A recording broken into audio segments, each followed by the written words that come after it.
The beach, as I had hoped, was empty. There was no one around, and since it was Thursday, I wasn't expecting anyone. I have bittersweet memories of this amazing place. Like the sunrise, my life was supposed to start over tomorrow, and I didn't regret anything. Several months earlier, it felt like we could have been on one of those HGTV shows where a couple relocates to a tropical destination and tours potential homes, eventually celebrating their new purchase with a fruity drink alongside the real estate agent. But instead of escaping the snow of the Midwest, we were fleeing the 9 months of gray skies in the Pacific Northwest. Hillary and I met in Seattle and had been married for 6 years.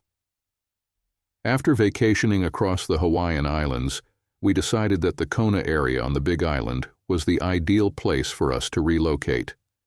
The endless Seattle gloom was a major factor, though not the only reason for the move. We debated between a house and a condo, each with its own pros and cons. In the end, we opted for a condo, mainly for its low-maintenance lifestyle and the chance to build a social network more quickly. Alley Drive, the oceanfront road stretching south from downtown Kona to Keauhou Bay, is lined with houses and condos. Every morning, runners, walkers, and cyclists move up and down the road, getting their daily exercise. The condo we chose, the Kona Palms, was about a mile south of town and one of the larger complexes. It boasted a beautiful, expansive pool area with a hot tub, a covered open-air social space with barbecues, and a well-equipped fitness room with machines and free weights in an air-conditioned area overlooking the pool. Our Unit 508 was in the front building with a view of the ocean and had 3 bedrooms. The master bedroom, which faced the ocean, was beautiful, while the guest room was a decent size, and there was a smaller bedroom at the back overlooking the pool area. That room would become my office. The realtor mentioned that 3-bedroom condos with ocean views were rare and advised us to act quickly. She might have overstated the urgency, but we offered the full price and secured it. "Oh, Brian, I'm so excited," Hillary exclaimed when we finalized the purchase. "It feels like our life is going to be one long vacation." "Brian, I love you. This was the right choice for us," she added enthusiastically. "I'm glad you're happy with it, and I am too. But as for a permanent vacation, I still have a more than full-time job, and you have a demanding schedule as well," I reminded her. "We still need to support this new lifestyle," I said. "I know," Hillary replied, "but for now let me just think about vacations." I smiled and hugged her. This had really been my dream, and I was happy Hillary was excited about it too. In truth, we were in a pretty good position. The house I sold in Kirkland made it easy for us to afford the condo and the monthly fees. We still had a healthy amount in savings after the purchase, and I also had my secret account that Hillary didn't know about yet. Hillary, being an experienced ER nurse, quickly got a job at Kona County Hospital, working a rotating schedule of 3 10-hour day shifts. As for me, I'm a commodities broker and can work from anywhere. My first 10 years were spent in an office in downtown Seattle, and the knowledge I gained from the veterans there allows me to work remotely now. By the time we finally got the keys and moved in, we had been on the Big Island for about 8 weeks. We were adjusting to our new lifestyle. I had to keep an eye on the markets and stay in touch with people on the mainland. I was usually up by 4 a.m. and working in my office by 5. Hillary worked from Monday to Wednesday, 7 a.m. to 6 p.m. On Thursdays, she took it easy to recover, and by Friday, she was in vacation mode. I knew her job was tough and stressful. Whenever possible, I took off early on Thursdays and Fridays so we could start our weekend together. We moved in on a Wednesday and met several of our new neighbors during the process. Everyone seemed friendly, and it was a diverse group of people, older, younger, singles, couples, and various ethnicities. We found out that this Friday there was a Pau Hana Night at the condo. Everyone gathered at the pool area around 6 p.m. There was food, sometimes music, and it was BYOB. Apparently, this happened a couple of times a month, with different themes or events planned by the condo's general manager. We arrived around 6:30 with a chilled bottle of white wine and a six-pack of beer in our cooler. After finding an empty table, we set up and began to meet people, all of whom seemed friendly, with varying degrees of openness. There were definitely some interesting personalities. One of the first couples we met was Clarence and Lynn, a gay couple who had relocated from San Francisco. They live full-time at the Palms. Clarence, a large, older black man, had taught economics at Cal Berkeley, while Lynn, a former stockbroker, had retired in his early 50s. It was clear they were financially comfortable. Next, we met Bob and Ramona Platt, a couple in their 50s from Texas who lived there part-time. Bob, a builder, made his money developing land in and around Houston. Both were a bit heavy, dressed in bright Hawaiian shirts, good-natured, and seemed to enjoy whiskey. While I like most things Hawaiian, I can't stand those flowered shirts. Another interesting couple was Banks Redmond and Chloe Davenport, who are married. Chloe is a vice president at a large bank in Southern California, and Banks, a psychologist by training, also considers himself a developer and investor. Chloe travels frequently between Hawaii and Los Angeles, while Banks mentioned that he's now full-time at the Palms. I'm working on a project locally, actually on the high-low side. Someday we could take a trip over there if you're interested, Banks told us. Banks appeared to be in his late 30s or early 40s, a few years older than me. He was tall, about 6 feet 2 inches with a Mediterranean complexion, very tan, and in good shape. He had a sleek appearance but seemed like a nice guy so far. Chloe, on the other hand, was slim, blonde, fair-skinned, and had a serious expression most of the time. She looked wealthy, which we later learned she was. I met many others at the Pau Hana, but I ended up having a long conversation with Banks. He mentioned that he unofficially counseled people, referring to himself as a relationship specialist, whatever that meant. He was charismatic and interesting.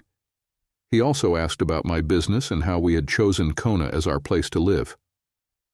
As we were talking, I realized that Hillary had been away from our table for a while, so I casually glanced around to find her. She was chatting with a younger guy, a lean surfer type with a deep tan and curly blonde hair, looking like he was in his early 20s. They were laughing and standing pretty close. Banks noticed me watching them. "That's Corey White," he said. "He's the local player at the Palms," Banks added. "What?" I asked. "Yeah, a young, good-looking guy like him swoops in on the tourist girls and gets a lot of action," Banks explained. I stood up to step in. I went through my calming routine. Deep breath. Deep breath. Deep breath. I glanced back at Banks, who was looking at me like he was analyzing the situation. "Hey, Hill," I greeted her, wrapping an arm around her waist and kissing her cheek. "Oh, Brian?" She seemed a little surprised and took a moment to gather herself. "This is Corey. He's a marine biologist. He was telling me all about the ocean wildlife." "Brian Rivers," I said, offering my hand. "Nice to meet you," Corey replied. He shook my hand and I gave a firm squeeze. His friendly expression shifted to one of confusion, like, "What the hell are you doing?" Deep breath. Deep breath. Hillary kept talking about how interesting he was, and how he offered to take us out on his boat to see dolphins and sharks, going on and on. I just stood there with a blank smile, nodding. "Catch you later, man," I said as I guided Hillary back to our table. When I glanced back, White was giving me a confused look.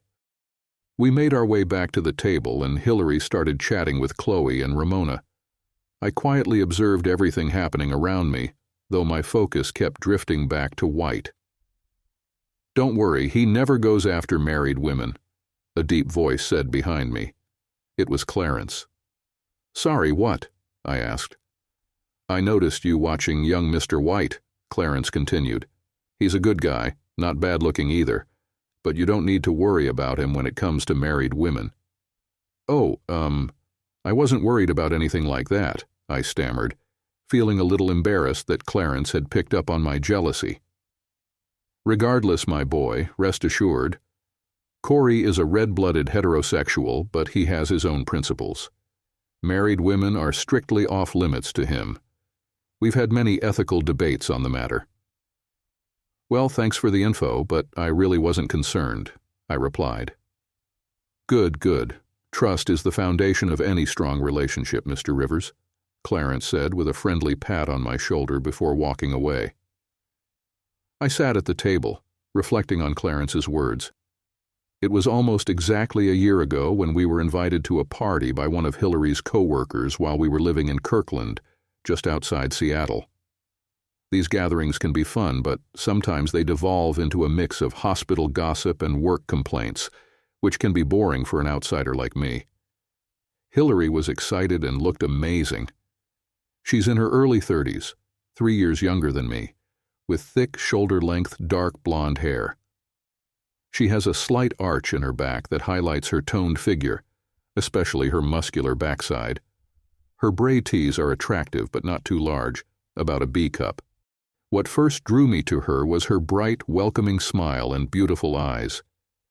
If I'm honest, when I first saw her, my initial interest was purely physical. I just wanted to get her into bed. But then I got to know her better, and that's a story for another time. There's no denying, though, that she exudes a certain intimacy energy. I'm used to her attracting attention from both men and, sometimes, women. I just try to stay calm. Deep breath. Deep breath. Anyway, we arrived at the party, hosted by Carly, one of Hillary's nurse friends and colleagues. It was the usual crowd. I recognized about a third of the people by name, and I'd seen another third at similar events in the past. As we walked in, I spotted an old high school football teammate, John Washington. He's hard to miss. John's a big guy, and he looks even bigger now than he did back in high school. We played football together at Mount Tahoma High School. I was the running back, and John was on the offensive line. We weren't exactly close friends, but we got along well enough. It was nice to see him. We ended up drinking some beer and catching up. Turns out his wife, Mandy, is an obstetrics nurse at Overlake Hospital, the same place where Hillary works. John, a couple of other guys, and I were off in a corner talking about sports, women, and the usual stuff. About an hour and a half into the party, the vibe shifted a bit. A few guys in our group glanced toward the door, and for a moment the conversation stopped. Then suddenly there were loud cheers about something. I glance over and see this tall, dark-haired guy walking into the party. Now I'm completely straight, but I have to admit the guy was pretty good-looking. As I watch him enter, I notice Hillary across the room. She's staring at him, and then I see Carly and another friend glance at Hillary. Carly whispers something, and they all start giggling. What was that about? I'm on alert but trying to play it cool. A few of the guys around me start talking about him, and I find out his name is Greg Gorsuch. Apparently he's been working in Boston for the past 4 or 5 years and is now back in Seattle. He's some kind of big-shot doctor. I glance back just in time to see Hillary give him a big hug. When she starts looking my way, I act like I'm focused on whatever conversation my group is having. I want to keep watching discreetly to see what happens next. I admit I can get jealous, but I try to stay calm and manage my emotions. Throughout the night, Dr. Gorsuch and Hillary are never far apart. At one point, I notice they've drifted away from the rest of the group and are in a quiet corner together. I can usually keep my cool, but at this point, I excuse myself and walk over to them. As I wrap my arm around Hillary, I introduce myself to him. "Brian Rivers," I say, shaking Gorsuch's hand. "Greg Gorsuch," he replies with a charismatic smile. "Greg, this is my husband, Brian," Hillary adds. "You're married?" he responds, looking a bit surprised. Hillary usually doesn't wear her wedding ring because of her job in the ER. Yes, didn't I mention that? Hillary stammers, glancing between me and Gorsick. Gorsick quickly catches on. Oh, perhaps you did. Well, in any case, Brian, you've got a lovely wife. Congratulations to you both. I won't keep you. There are others I need to catch up with, Gorsick says. After giving Hillary a quick kiss on the cheek and a friendly squeeze on my shoulder, he moves on to mingle. There's an awkward silence between Hillary and me. So, do you know this guy? I ask her. She looks at me with a hint of guilt. Yes, he worked at Swedish when I was there before we got married. And? I press. He was part of the younger group that hung out sometimes, she says, her voice still a little uneasy. You seem to spend a lot of time with him tonight. Did you date him? I ask. No, not really. We were just friends. Let's drop it, she replies. I know I'm not getting the full story, and I admit I get jealous. She hasn't done anything wrong, but she can be flirty, and she has that intimacy look that draws attention. I know she had a bit of a wild past. I don't know all the details, but I've heard some stories. Still, I have to admit, her sexiness is part of what attracted me to her in the first place. About 3 weeks after the party, I unexpectedly received a call from my old high school teammate, John Washington. His office is close to mine in downtown Seattle, and he invited me to meet him for a beer at a bar downtown after work. Sure, John, I'd love to, I responded. It seemed a bit unusual since we weren't particularly close, but I liked John. When I asked him what the matter was, he just said we'd talk that evening. I met John at Pinecone, a chic bar near Pioneer Square. After ordering beers, I inquired about the reason for our meeting. Brian, this might not be my business, but as a friend, I feel it's important to let you know what's happening, John said. What's happening? I asked, feeling confused and a bit agitated. Just calm down and let me explain, John advised. Taking a deep breath, I listened as he continued.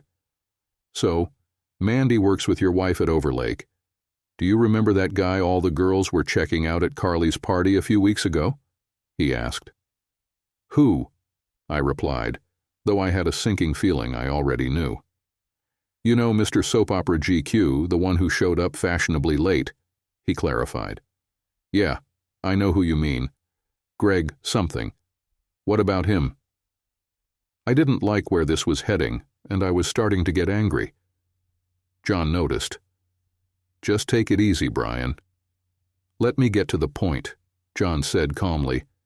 Mandy mentioned that this guy is now at Overlake. Apparently your wife has had lunch with him several times, just the two of them. Mandy says they always sit by themselves in the cafeteria, away from everyone else. So far that doesn't sound too bad, I said. And Mandy also said they look a bit too cozy and that this guy has a reputation, John added. What kind of reputation are we talking about? I asked, though I had a pretty good idea. I'm familiar with that type. Tall, good-looking guys who usually get whatever they want. Mandy mentioned that she heard they had some sort of history together. What kind of history? I inquired. Mandy wasn't sure. That's just what she heard, John replied. Hillary and I had discussed past relationships, but I had never heard of Dr. Greg before that party. Interesting. He's known to be a player, John said. Mandy keeps her distance from him. Has anything happened with Hillary that Mandy might have noticed? I asked John. Mandy doesn't think so, but a group of them are planning to go out after work this Thursday. Your wife tried to get Mandy to join them, but she refused. When Mandy tried to mention Mr. Hound to your wife just laughed it off and said he was harmless. Look, you're a friend and a teammate, and I'm only passing along what Mandy told me. If it were me, I'd make sure all this close contact stops, John said. He finished his drink and I told him I'd cover the beer and needed to sit for a few minutes. We said our goodbyes and he wished me luck. My first impulse was to go home and confront her, but about what? That I'd heard she had lunch a few times with an old acquaintance? She'd probably call me jealous and immature. Plan B was to see what happens on Thursday night. I'd have to stay calm for a few days and act like nothing was wrong. On Wednesday after work, she mentioned a gathering for Thursday. According to Hillary, a group of nurses was planning to go out for drinks and possibly some food. She mentioned that I'd be on my own for dinner that night. I had a plan. I purposely didn't ask her where they were going, and she didn't offer that information either. Later that evening, I texted John, asking him to find out where the after-work drinks would be, and to ensure Mandy didn't let Hillary know I inquired. John agreed and said he'd send me the location the next day. Around noon, I received a text from John. "Belinda's in Bellevue at 6 p.m. "Thanks," I replied. On Thursday, I didn't receive any calls or messages from Hillary. After work, I went to the gym for a workout. I left the gym around 7 and arrived at Belinda's at 7:30, having called in a to-go order.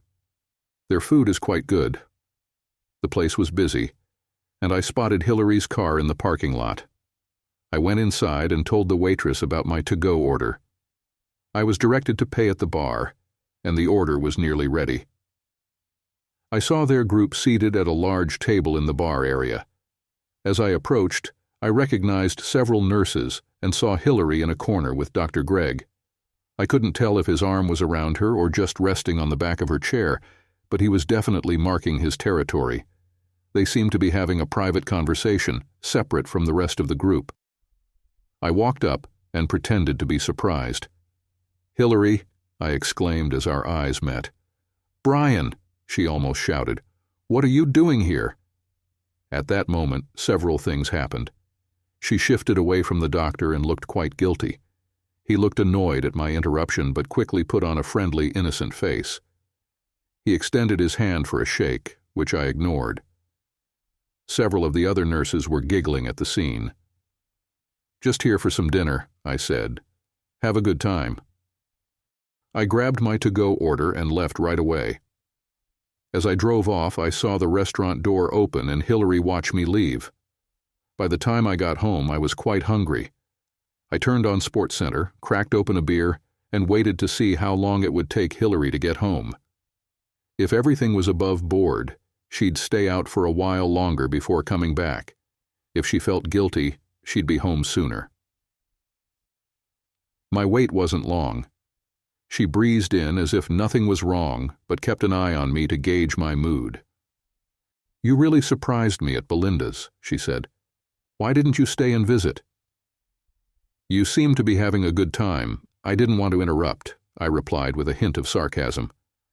"Well, you could have at least said hello to the others," she said. "Others?" I asked. "I only noticed your long-lost doctor friend," I responded. By now she probably knew I was annoyed, but she was trying to make it my issue.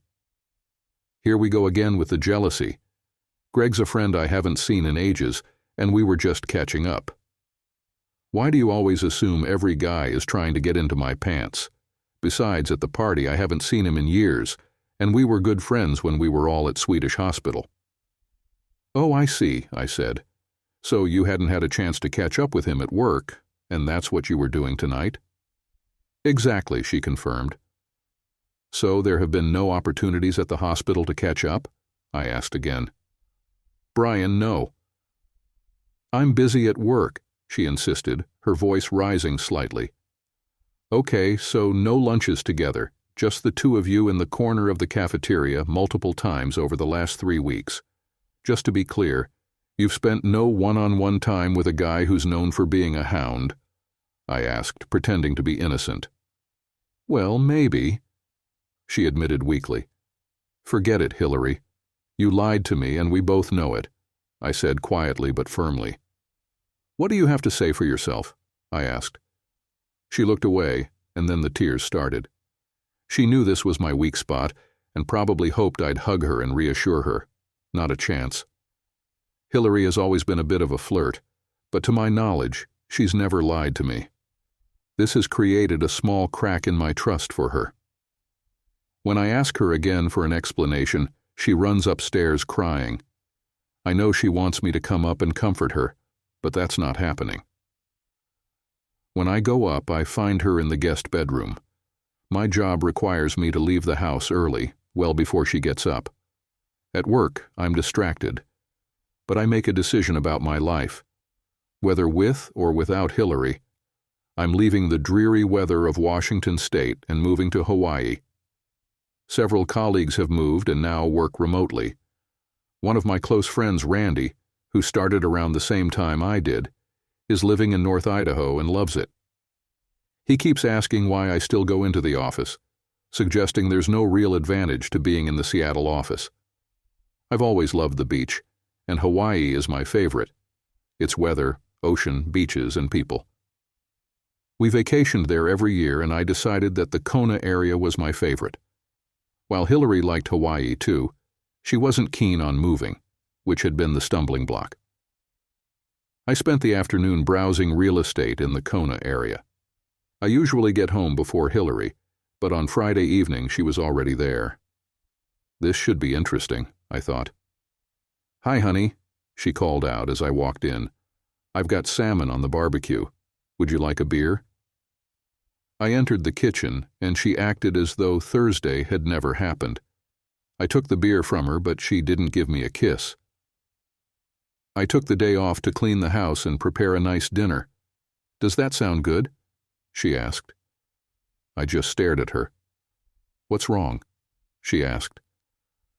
"I'm still waiting for an explanation about the lie from yesterday," I said. "Oh, Brian, I didn't lie. I was just confused. I knew you were upset, and I didn't want to make things worse," she said, trying to brush it off. "Now, do you want teriyaki sauce or a dry rub on the salmon?" she asked. "I don't care about the salmon. I want to know why you lied to me," I said. I rarely use strong language, so she knew I was really angry. "What's the big deal?" she retorted. "Greg was at the restaurant and we were just talking." "I'm allowed to have friends, or are you too insecure for that?" Okay, she was getting defensive, and I was starting to get really annoyed. My therapist's advice echoed in my mind. Deep breath, deep breath. Here's the situation. You spent over an hour alone with this guy at Carly's party, and he didn't even know we were married. That didn't come up in your conversation. Second, you've been having lunch with him regularly, just the two of you, which has become the subject of office gossip. Third, you were cozying up to him at Belinda's party, separate from the rest of the group. Lastly, you lied to me about how much time you were spending with him, saying it was just catching up. By my count, you've had at least 6 hours alone with him. What's going on?" She just sat there staring down. Mentally, I was bracing myself for the possibility of ending my marriage and thinking about starting over in Hawaii. I really did love Hillary and enjoyed everything we did together. The intimacy was amazing, but I wouldn't tolerate dishonesty. I knew I was jealous, and if I didn't get the truth from her, it would be over. She remained silent. Finally, she said, "I'm really sorry. I did lie, but can I explain?" I waited. "As you know, my dad left when I was 10, and I've always sought male validation. I know you're aware of some of this.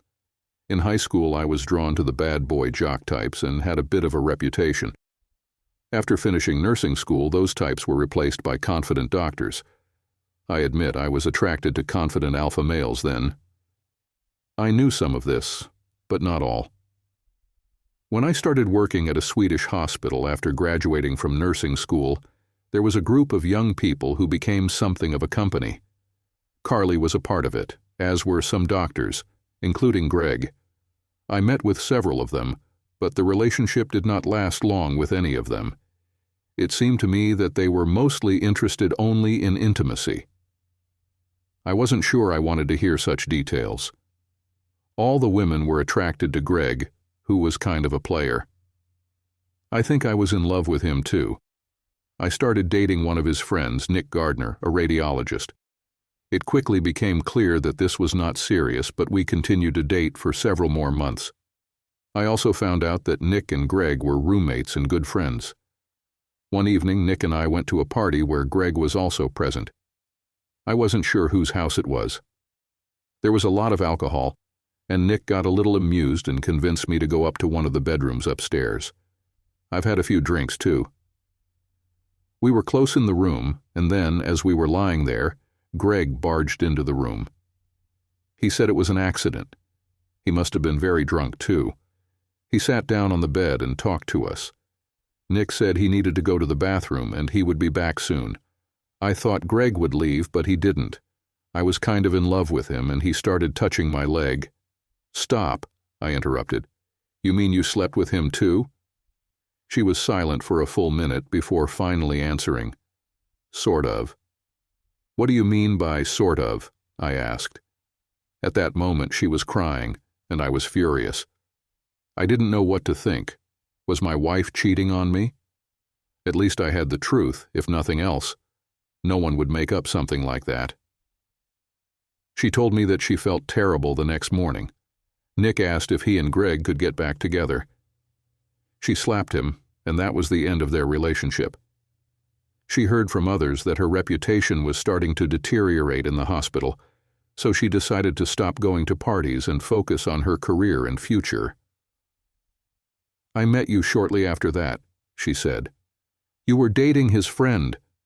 I pointed it out sharply. "I know, I was so stupid, I was in love with him," she confessed in frustration. "So, are you still in love with him?" "Is that what this is about?" I asked. No, I love you. I was just confused. Suddenly, the guy I once liked is now interested in me. I would never have dared to do that. It was just flattering," she explained. I told her I needed time to think. As a result, we skipped dinner, and I went for a walk that lasted several hours. Of course, it was raining. A month ago, I was satisfied. My business was booming, I had a wonderful wife, and life seemed carefree. Now I doubt her morality and my trust in her. I was sure of one thing. I moved from Puget Sound to Hawaii, with or without Hillary. I knew she was a little wild before we got married, but sleeping with a guy and his roommate back-to-back seemed pretty slutty to me. On the other hand, we weren't married then and didn't know each other. I also had casual affairs before we got married. Some of them were just as stormy. But although it sounds sexist, it was different with men. We were expected to fool around. When I finally got home, I was confused by a lot of things. I was sure of one thing. I'm moving to Hawaii. The next few days were stressful as I tried to decide what to do with Hillary. I didn't believe she had a relationship with Greg, but I felt they were getting too close. By Saturday evening, I was ready to divorce her and start over in Hawaii.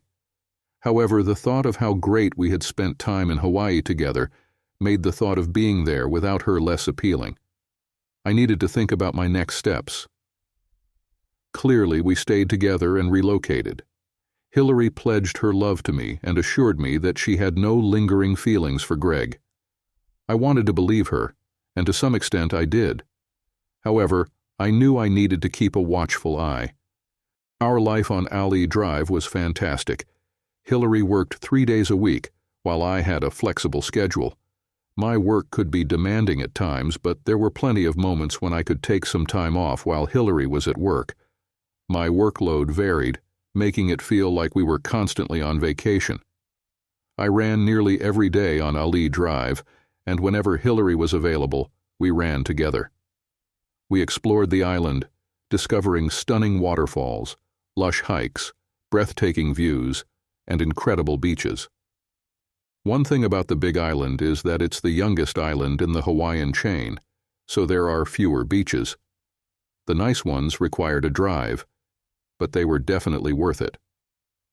Two of our favorites were Qua Bay and Hapuna Beach.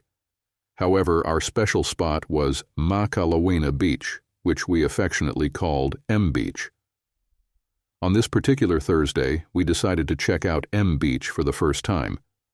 Following the guidebook, we turned onto the road leading to the beach but found a chain across it and a sign that read, "Closed Thursdays." From where we stopped, we could see the ocean, which seemed only about a mile away. We chose to hike across the lava to reach it, and it was definitely worth the effort. M Beach was stunning, with its fine white sand and blue-green waters. It was truly spectacular. We wandered up and down the beach and realized we were the only ones there. It seemed likely that others knew the road was closed on Thursdays. We chose a place on the beach to soak up the sun. After a while, I needed a break, and I went swimming. When I returned, Hillary had already taken off all the unnecessary things. "Wow, what a beautiful view," I said. She just laughed and replied, "Since no one is around, why not?" I didn't mind. "You know, I should put sunscreen on you," I suggested. "Really? Could you help me with this?" "What is it?" she asked.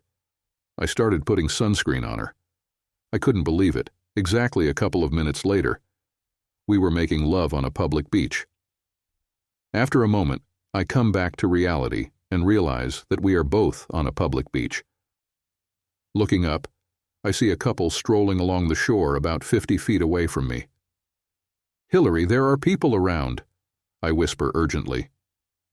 "Yes, I noticed them," she replies nonchalantly. "You saw them when we were there." I pause, momentarily speechless. "When you were making love to me, yes," she says. At this point, I'm trying to pull the swimsuit back on. "Hillary, why didn't you say anything?" I'm asking. I probably liked it too much, and the guy seemed interested. He kept staring at me. She laughs. "Well, I can't blame him. You look amazing. But you better get dressed. It looks like more people are starting to arrive at the beach," I say. We spent a few more hours on the beach before returning to the car. After we got home, Hillary went to take a shower. I decided to join her. You understand what this has led to. It was an unforgettable day, and I felt that moving to Hawaii and staying with Hillary was the right decision.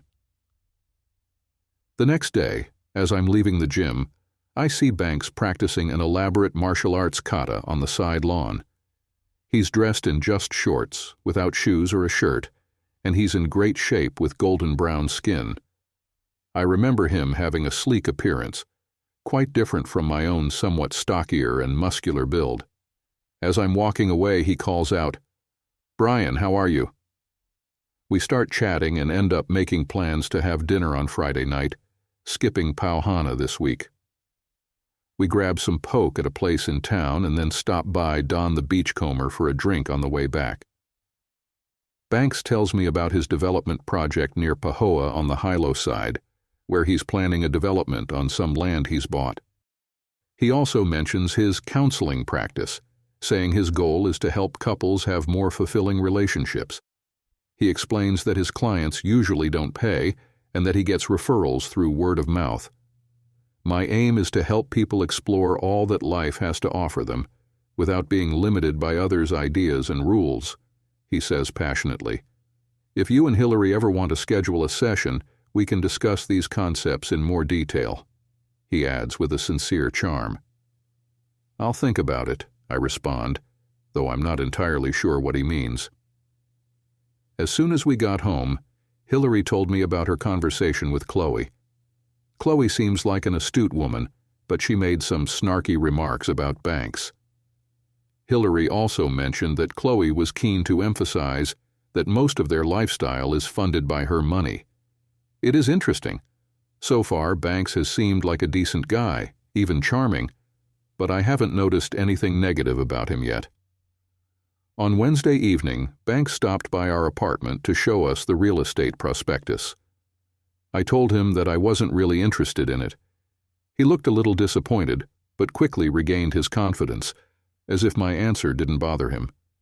Hillary usually gets tired after 3 consecutive 10-hour shifts on a Wednesday night, and tonight was no different.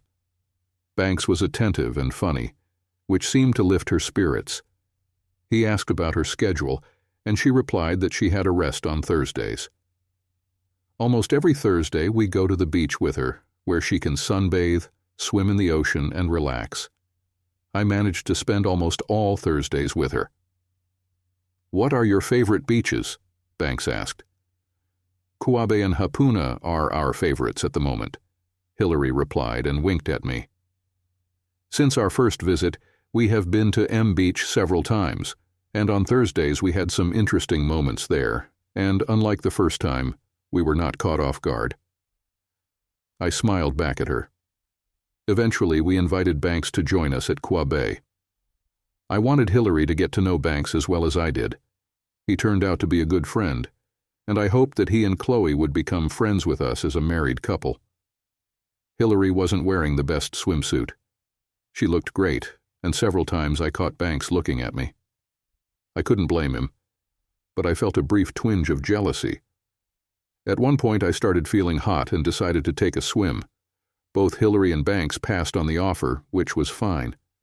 As I was coming back from my swim, I noticed them laughing and joking about something, but when I returned to the blanket, they stopped talking. On the way home, Banks asked if we had ever tried scuba diving. Neither of us had, but we were both interested. Banks mentioned a place in Kona where we could take a few lessons and get certified. We were intrigued, and Hillary seemed particularly keen. The longer we stayed here, the happier I became, and I wanted Hillary to embrace this lifestyle as much as I did. I was excited about the idea of starting a new hobby together. Banks also mentioned he had a boat and a special spot with an incredible reef and fascinating marine life. We made plans to go out with him on his boat in a few weeks. After Banks left and we were back at our condo, we talked about the day. "You're right, he's a really nice guy. I enjoyed our day with him," Hillary said. I was glad she felt that way. If he and Chloe were going to be our friends, I wanted us all to get along. "Hey, what was the joke you two were laughing about while I went for a swim?" I asked her. She paused for a moment as if trying to remember, then quickly looked away, a faint smile appearing on her lips as it came back to her. "Oh, nothing. Banks was just trying to be funny," she replied, and I think she might have been blushing. "Funny? Funny about what?" I asked, perhaps a little too sharply. "Nothing. Don't start getting controlling," she said, and that was the end of it. We had signed up for scuba lessons. The first step was taking an online class, which we did.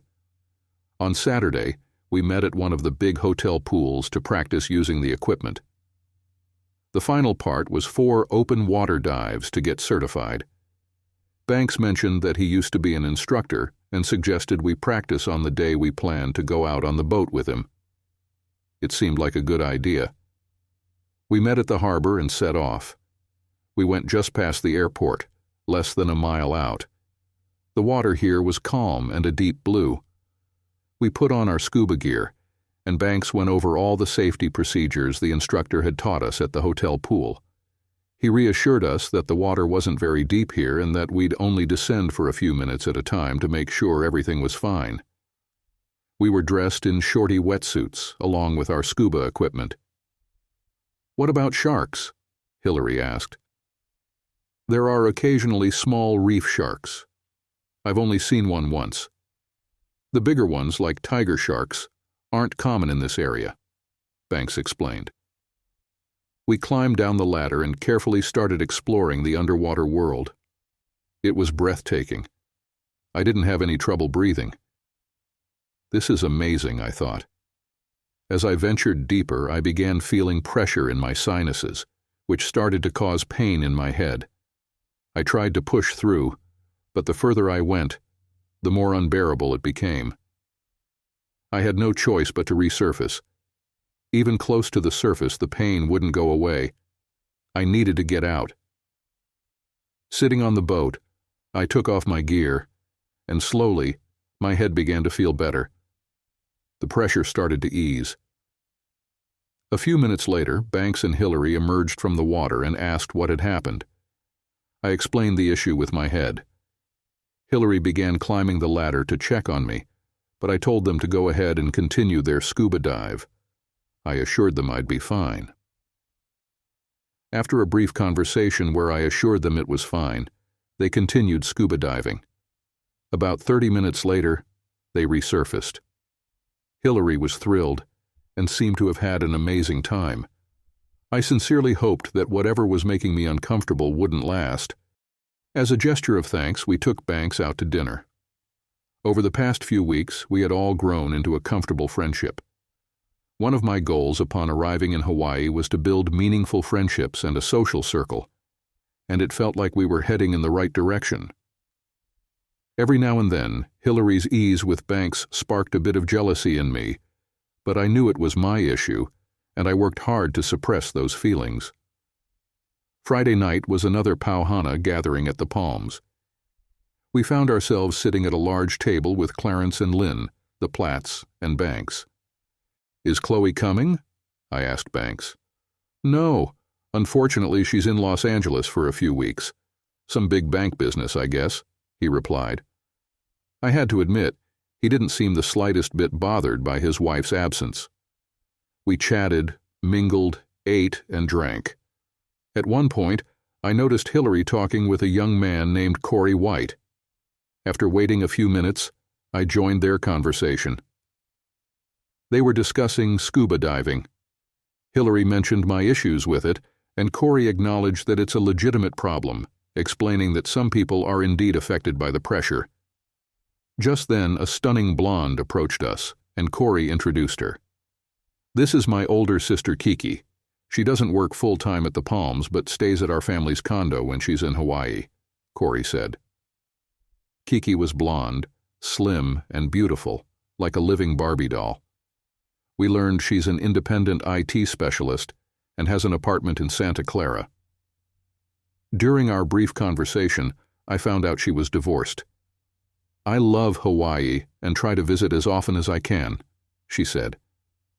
I started to reassess my initial impression of Corey. He seemed like a pretty solid guy. But just then, Banks arrived, and the mood shifted dramatically. Kiki, who had been talking and laughing moments before, suddenly became quiet and seemed upset.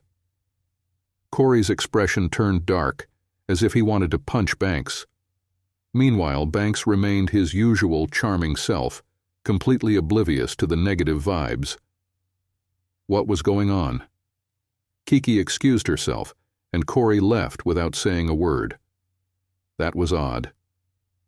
We returned to talking about scuba diving, and Hillary gushed about how much she enjoyed it.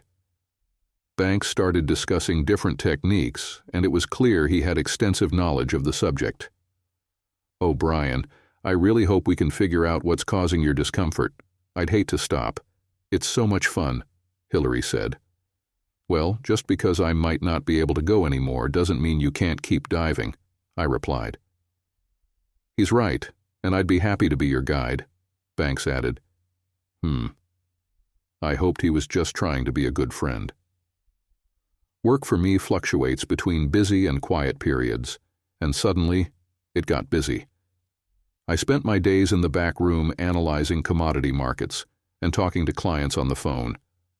One key to my success has always been digging deep. A weather event, like a tornado, drought, or flood, can dramatically alter commodity prices. Just a few percentage points in either direction can mean significant gains or losses.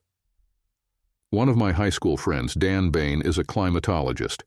To be honest, Dan is both very smart and quite peculiar. He has all these weather forecasts that project months ahead. He still lives with his parents and doesn't use a phone, so if you want to talk to him, you have to visit him in person. Like I said, he's a bit quirky. There's an agricultural conference in Seattle in a few weeks, and that kind of information could be really useful as well. My plan was to attend the 2-day conference, then swing by Dan's parents' house in Federal Way to pick his brain. It would be about a 3-day trip. Maybe Hillary would want to spend a few days in Seattle too.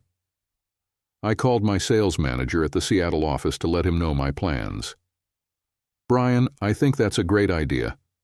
It fits well with our mentorship program starting the following Monday," he said. I had completely forgotten about that commitment. When I told them I was relocating, one of the company's firm rules was that I had to mentor new hires. I was mentored myself, and it was really beneficial.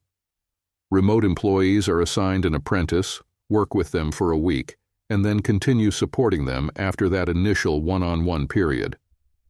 I agreed since I didn't have much of a choice.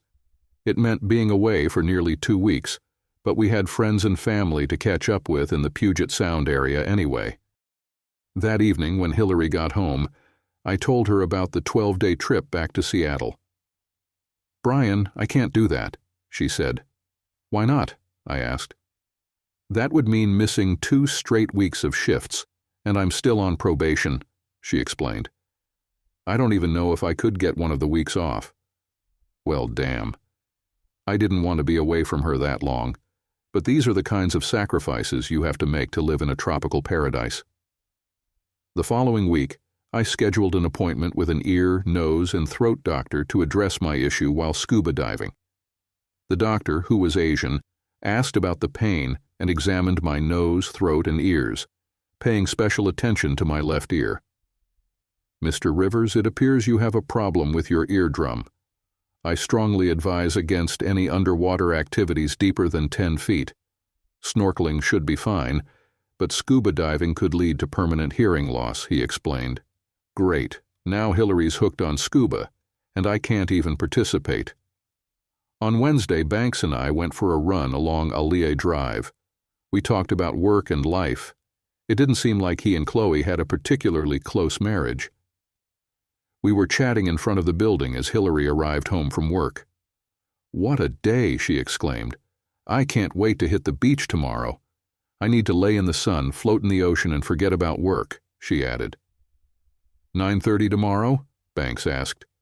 Wait, I thought, slightly confused. I was glad we were becoming such good friends that he felt comfortable inviting himself, but he could have waited for us to ask him. "Sounds good," Hillary replied, and that was that. Thursday morning, I was up and working by 5 a.m. The markets were swinging wildly, which was nerve-wracking. The trick was to stay a few steps ahead to make money.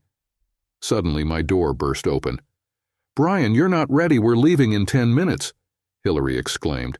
"I completely forgot," I admitted. There was no way I could leave work. "Hill, I don't think I can go today, at least not right now," I told her. I could see she was getting upset. Just then, the phone rang. Before answering, I said, "Can you just go with Banks?" She gave me a long look, turned, and left. I answered the phone, and that was that.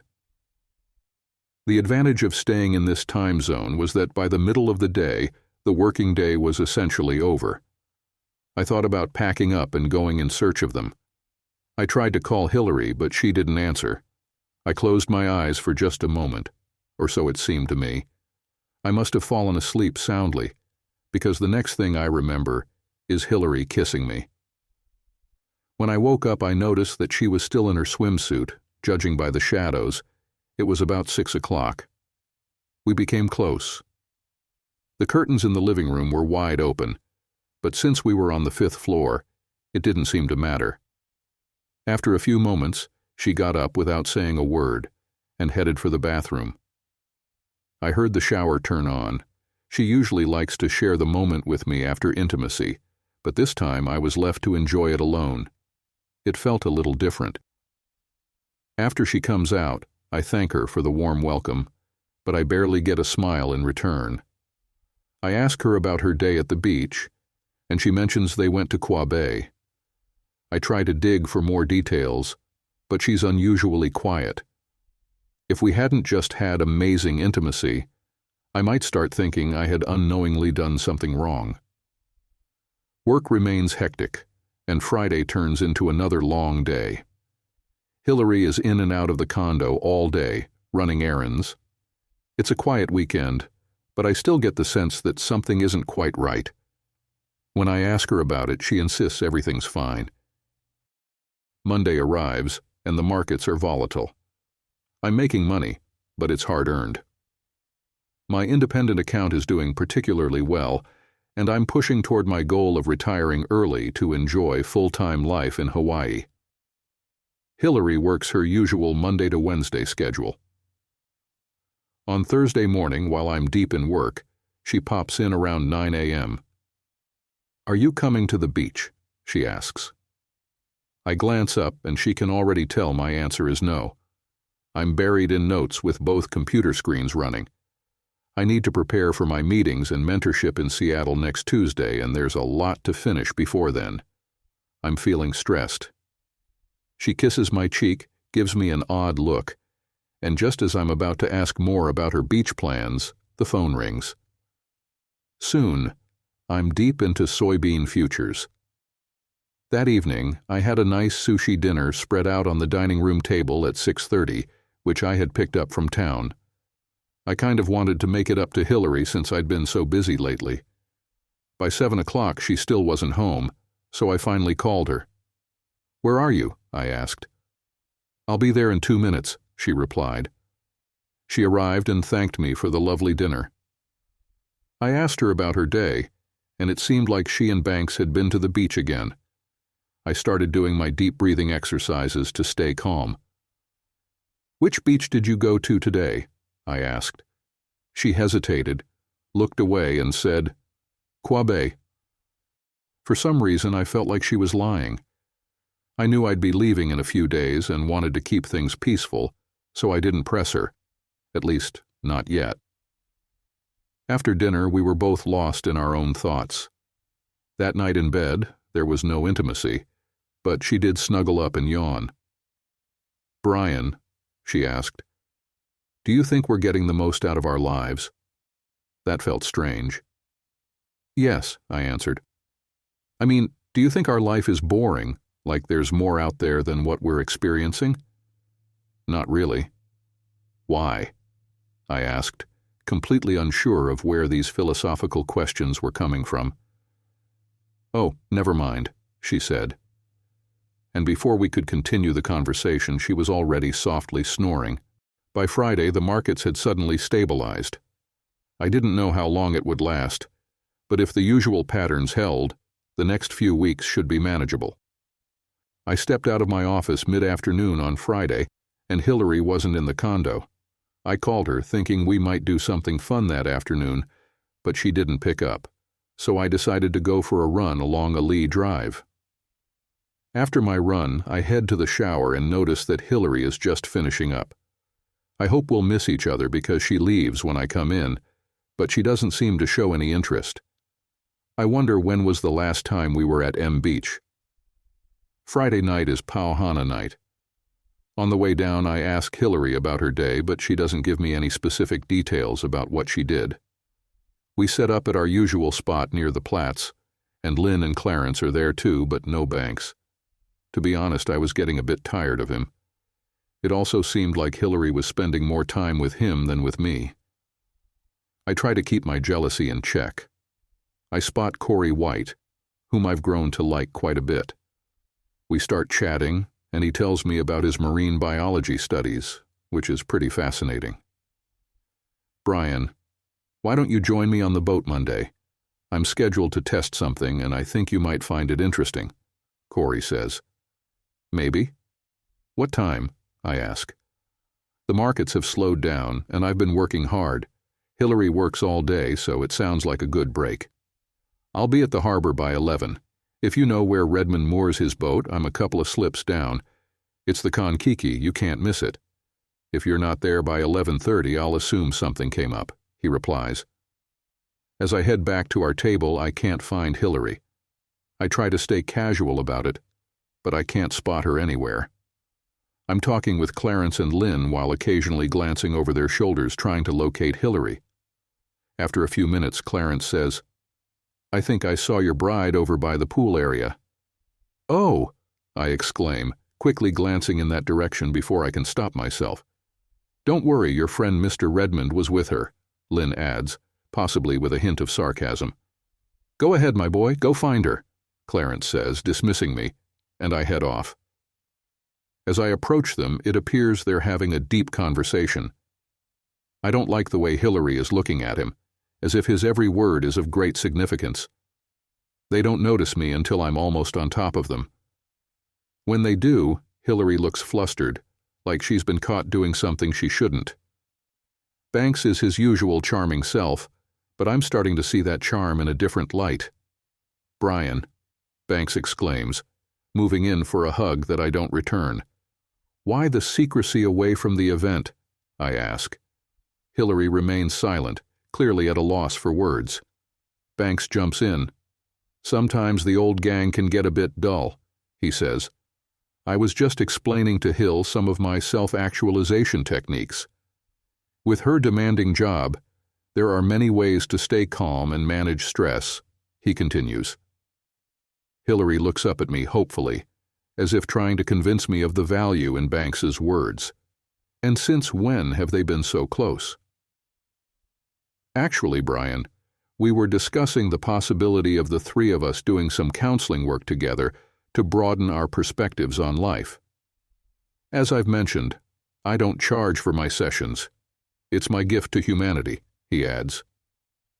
I turn directly to Hillary and say, I'm heading back to our friends, have a couple more beers, and then I'm going home. You're welcome to join me if you want. I deliberately ignore Banks and his so-called gift to humanity. I walk back to our table, and about 30 seconds later, Hillary joins me. Why were you so rude to Banks?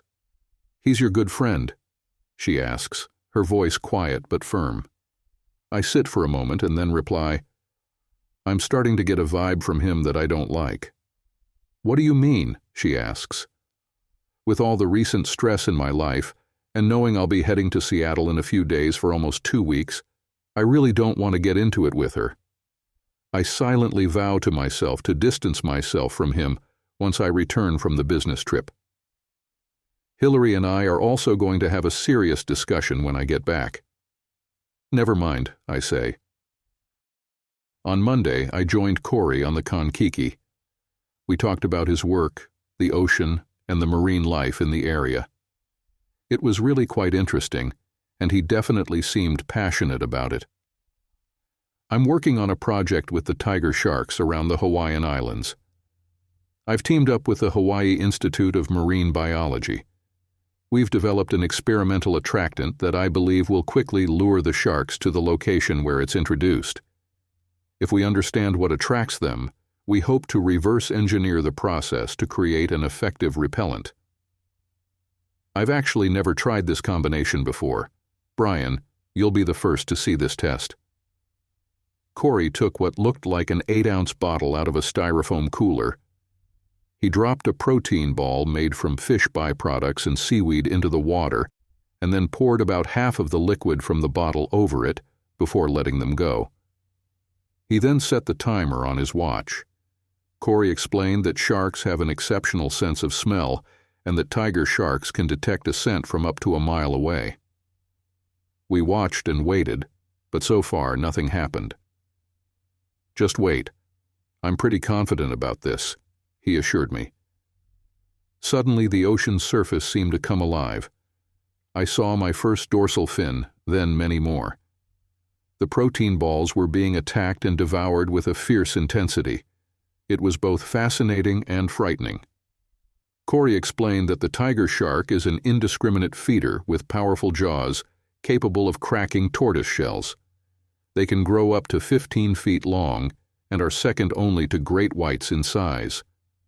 They are considered apex predators. A couple of times the boat was bumped, but within 15 minutes the sea was calm again. That was fascinating, I told Corey. He seemed pleased with the results and took some time to type information on his tablet. It certainly makes me not want to go into the water anytime soon, I said. That was a very unnatural situation, Corey replied. Without the attractant, we would never have lured the sharks anywhere near here.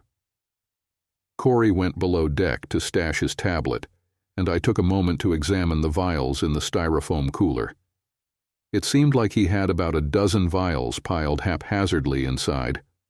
My curiosity was piqued. Moments later, Corey returned to the deck, and I quickly turned my attention back to him. Brian, there was another reason I wanted you to come with me today, Corey said, his expression serious. You might want to tell me to mind my own business once I'm done, but there's something you need to know, he continued. At this point, I was thoroughly confused. I stayed silent and listened intently to Corey. He asked if I remembered his older sister Kiki, and I certainly did. She was married to a great guy, Ben Green. Ben worked in finance, and they would visit the family condo in Hawaii 3 or 4 times a year, as Ben was able to do some of his work remotely. Apparently, Kiki and Ben became friends with some of the other residents at Kona Palms, one of whom was Banks Redmond. Banks had a slick charm and would ask questions that often veered into personal territory. "Yes, I remember," I said. Corey mentioned that there was a time when Ben had to return to California early and Kiki stayed behind to hang out with Banks. Corey explained that he was doing his undergraduate work at USC during this period, and Kiki had shared this information with him. During Ben's absence, Banks became increasingly close to Kiki, discussing his counseling techniques and how he helps people broaden their experiences and perspectives. This was starting to sound familiar to me. To sum up, Kiki engaged in intimacy with him during a massage session. She quickly realized that he looked like a creepy frat boy trying to lure a freshman into his room at a campus party. She was furious with him and even more upset that she had succumbed to his lies. Banks continued to try to make things right, but Kiki told him to get out. About a week later, Ben returned. Overcome with guilt, Kiki confessed everything to him. Ben became enraged and went in search of Banks, but the Banks wisely avoided confrontation. Kiki and Ben tried to save their relationship, but overcoming Kiki's guilt and anger proved too difficult, which led to their divorce. Kiki hasn't dated anyone since. "I still talk to Ben from time to time. He's a good guy. I think he's engaged to someone right now," Corey told me. "That damn Banks ruined Kiki's life." I sat in silence, thinking. Banks Redmond is a great guy. I sincerely considered him a good friend. "Brian, I promised Kiki that I wouldn't tell anyone about this, but when I saw him with Hillary, I remembered that Kiki told me about how he manipulated her.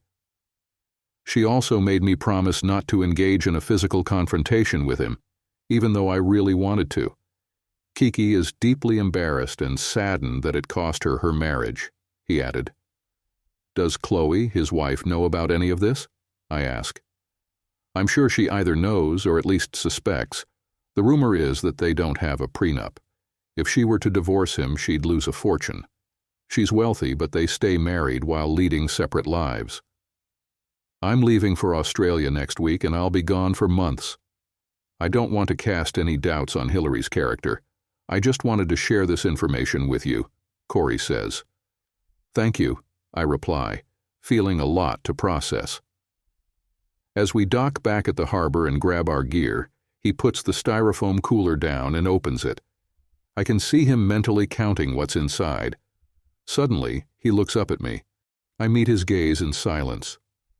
We stare at each other until a small smile breaks on his face. No words are exchanged. On the drive home, I start to get angry. I thought about killing Banks. Lost in my thoughts, I nearly hit a local kid when I ran a stop sign. The kid flipped me off, and I couldn't blame him. It reminded me of something that happened about 7 or 8 years ago in Seattle. I've always had a bit of a temper. Without going into too many details, my family had its share of ups and downs, including physical abuse, which left me struggling with anger issues. This anger became a driving force for me on the football field. I was an all-conference player in high school and was recruited to play at Pacific Lutheran. It was the only way I could afford college since my family couldn't cover the tuition. In a way, my temper helped me earn a college degree, but it also cost me some relationships and friendships. I knew I had to deal with this problem. At this point, I was freshly out of college and still figuring out the commodities business, which was quite stressful. One Monday night, while driving through downtown Seattle, I was distracted and almost hit a skateboarder at an intersection. To apologize, I raised my hands, but the tall, skinny skateboarder responded by smashing my headlight with his board. I got out of the car, and both the skateboarder and his friend started taunting me. I was yelling about my broken headlight when, out of the corner of my eye, I noticed some movement. My athletic reflexes kick in, and I dodge a guy trying to smash my head in with his skateboard. The skateboard slams into my shoulder, causing pain, but I can still move. I quickly turn to him and deliver a direct blow, causing him to collapse to the ground. I am grateful for the golden gloves that I received at the boys' club. Instinctively, I duck down again, preparing for the first guy's attack. I manage to dodge another skateboard aimed at my head. Do these guys really practice using these things as weapons? He raises the skateboard again for another hit, and I counterattack. In a blind rage, I keep pounding at him, hitting him 3 or 4 more times before I'm suddenly wrapped in a bear hug from behind. It's the police. I ended up in the back of a police car. Outside, an ambulance arrived, and there was another police car on the opposite side of the intersection with its lights flashing. A crowd had gathered to watch, and I hoped no one recognized me. Luckily, there were witnesses who informed the police that I was attacked first, with 2 of them against me. One witness even had a video on their phone showing that they were the aggressors. The police took my details and released me, advising that I would likely be contacted in a few days. The following afternoon, I received a call from the officers asking me to come by later to give a statement, which I did. Here's what happened. It's clear to everyone that I was acting in self-defense, and there is substantial evidence to back this up. The first person I struck has a dislocated jaw and will need significant dental work to fix his shattered mouth. The second person has a broken nose and a fractured orbital bone. Due to the seriousness of the injuries, I need to meet with an assistant district attorney. We had a long conversation, and she said no charges would be filed against me, but I was required to attend mental health counseling. Anger management is part of that. I was assigned to group therapy every Wednesday evening for the next 8 weeks at Swedish Hospital. I probably could have contested it, but I knew I needed to take action. Honestly, this counseling made a real difference in my life.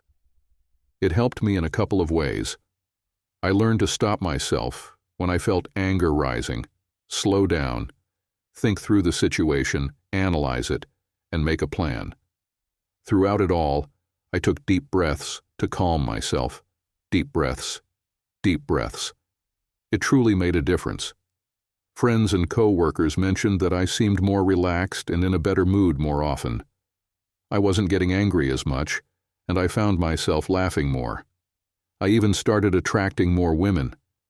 Maybe my anger had been pushing them away before. Speaking of women, Swedish Hospital is where I met Hillary. I noticed her in the hallways, an incredibly attractive woman, though with a trace of sadness about her. One night after the therapy session, I asked her to grab coffee, and to my surprise, she agreed. I really believe if it weren't for the counseling I was going through, I never would have asked her out. My initial goal was to get her into bed, and eventually, we did that. But over time, I started to develop feelings for her. I wasn't entirely sure if she felt the same, but she kept saying yes whenever I asked her out. She'd often tell me I was different from the other guys she had dated, though I wasn't sure if that was a compliment or not. Eventually, we ended up in my bed, and she definitely knew what she was doing. She wasn't shy about expressing what she liked. As we were lying there, she asked, "So, is this our last date?" while looking at me. At that moment, I was thinking about an exit strategy. I liked her, and I had just discovered that she was amazing in bed, but I wasn't really looking for a commitment. I guess I took too long to respond, because she started quietly crying. "Wait, hold on," I said. "No one's talking about this being our last date, at least I'm not.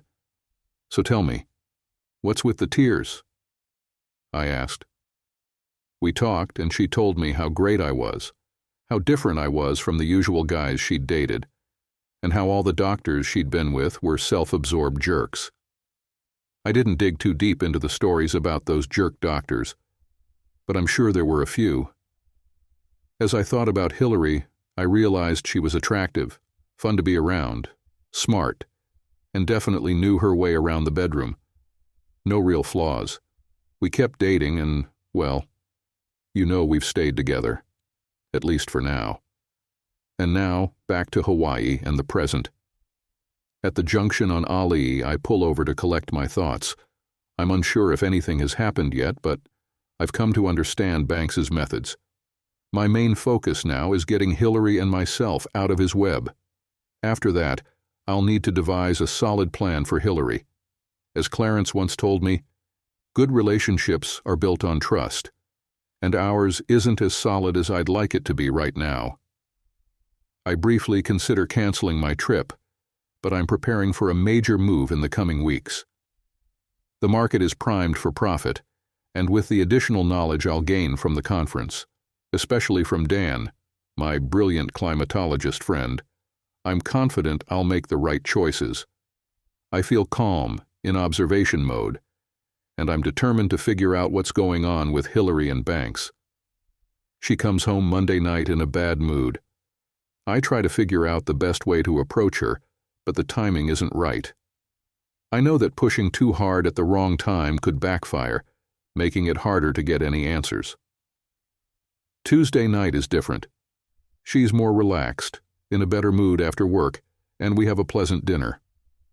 I mention that Clarence and Lynn are taking me to the airport on Wednesday and ask if she can pick me up a week from Friday.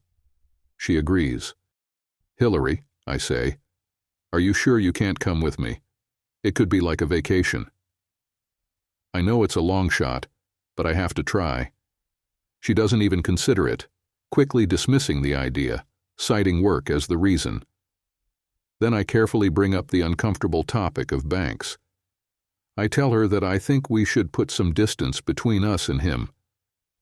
Without going into details, I mention I've heard some bad things about him and ask her to avoid him while I'm away. She explodes.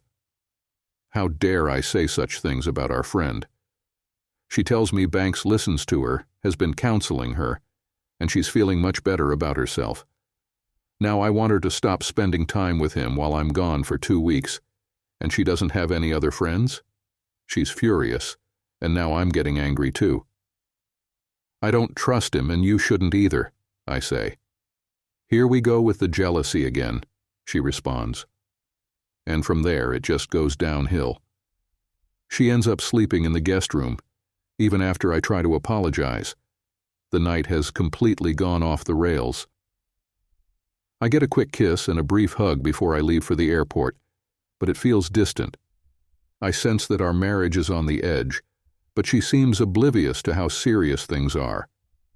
I remember a bumper sticker I saw once with the first line saying, "If you love something, set it free," and the second line adding, "If it doesn't come back, hunt it down and kill it." That seems fitting for the current situation. Due to the time difference, it's evening by the time I land. I pick up a rental car and drive to the Marriott. It's 9:30 p.m. Pacific time, which makes it 6:30 p.m. in Hawaii. I didn't call her that night. I was too tired. The next day I attend the agriculture conference and gather some useful information. I chat with a few people afterward and pick up more valuable insights.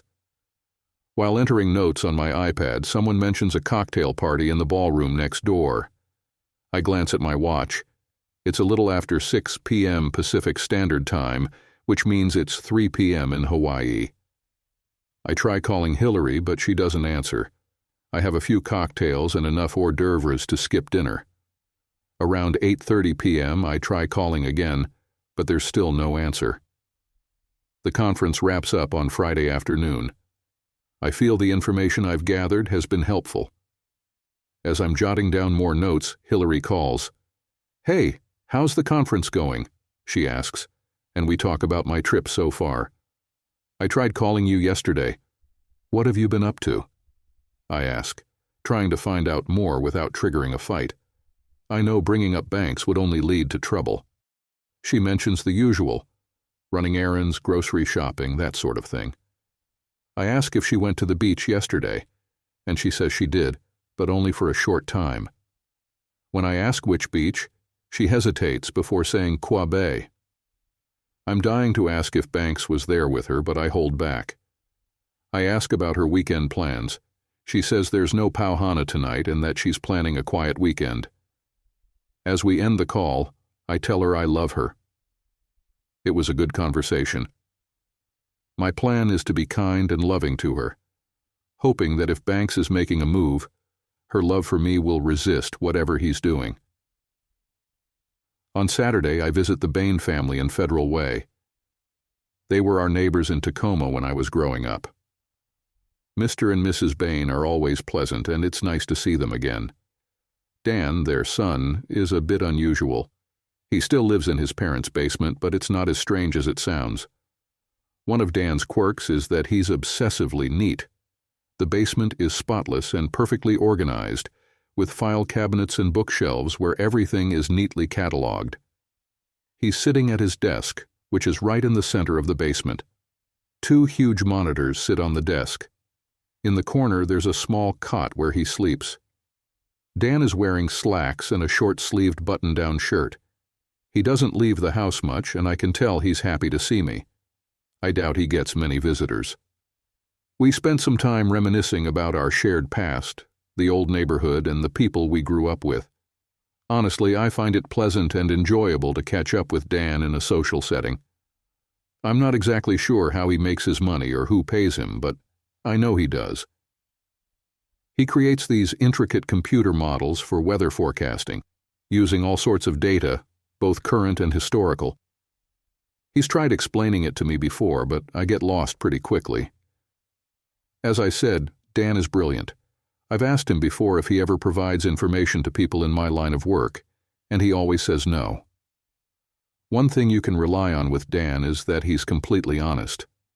I have a list of questions I need to ask him, but I need to keep him focused, or we'll end up drifting into conversations that could last for hours.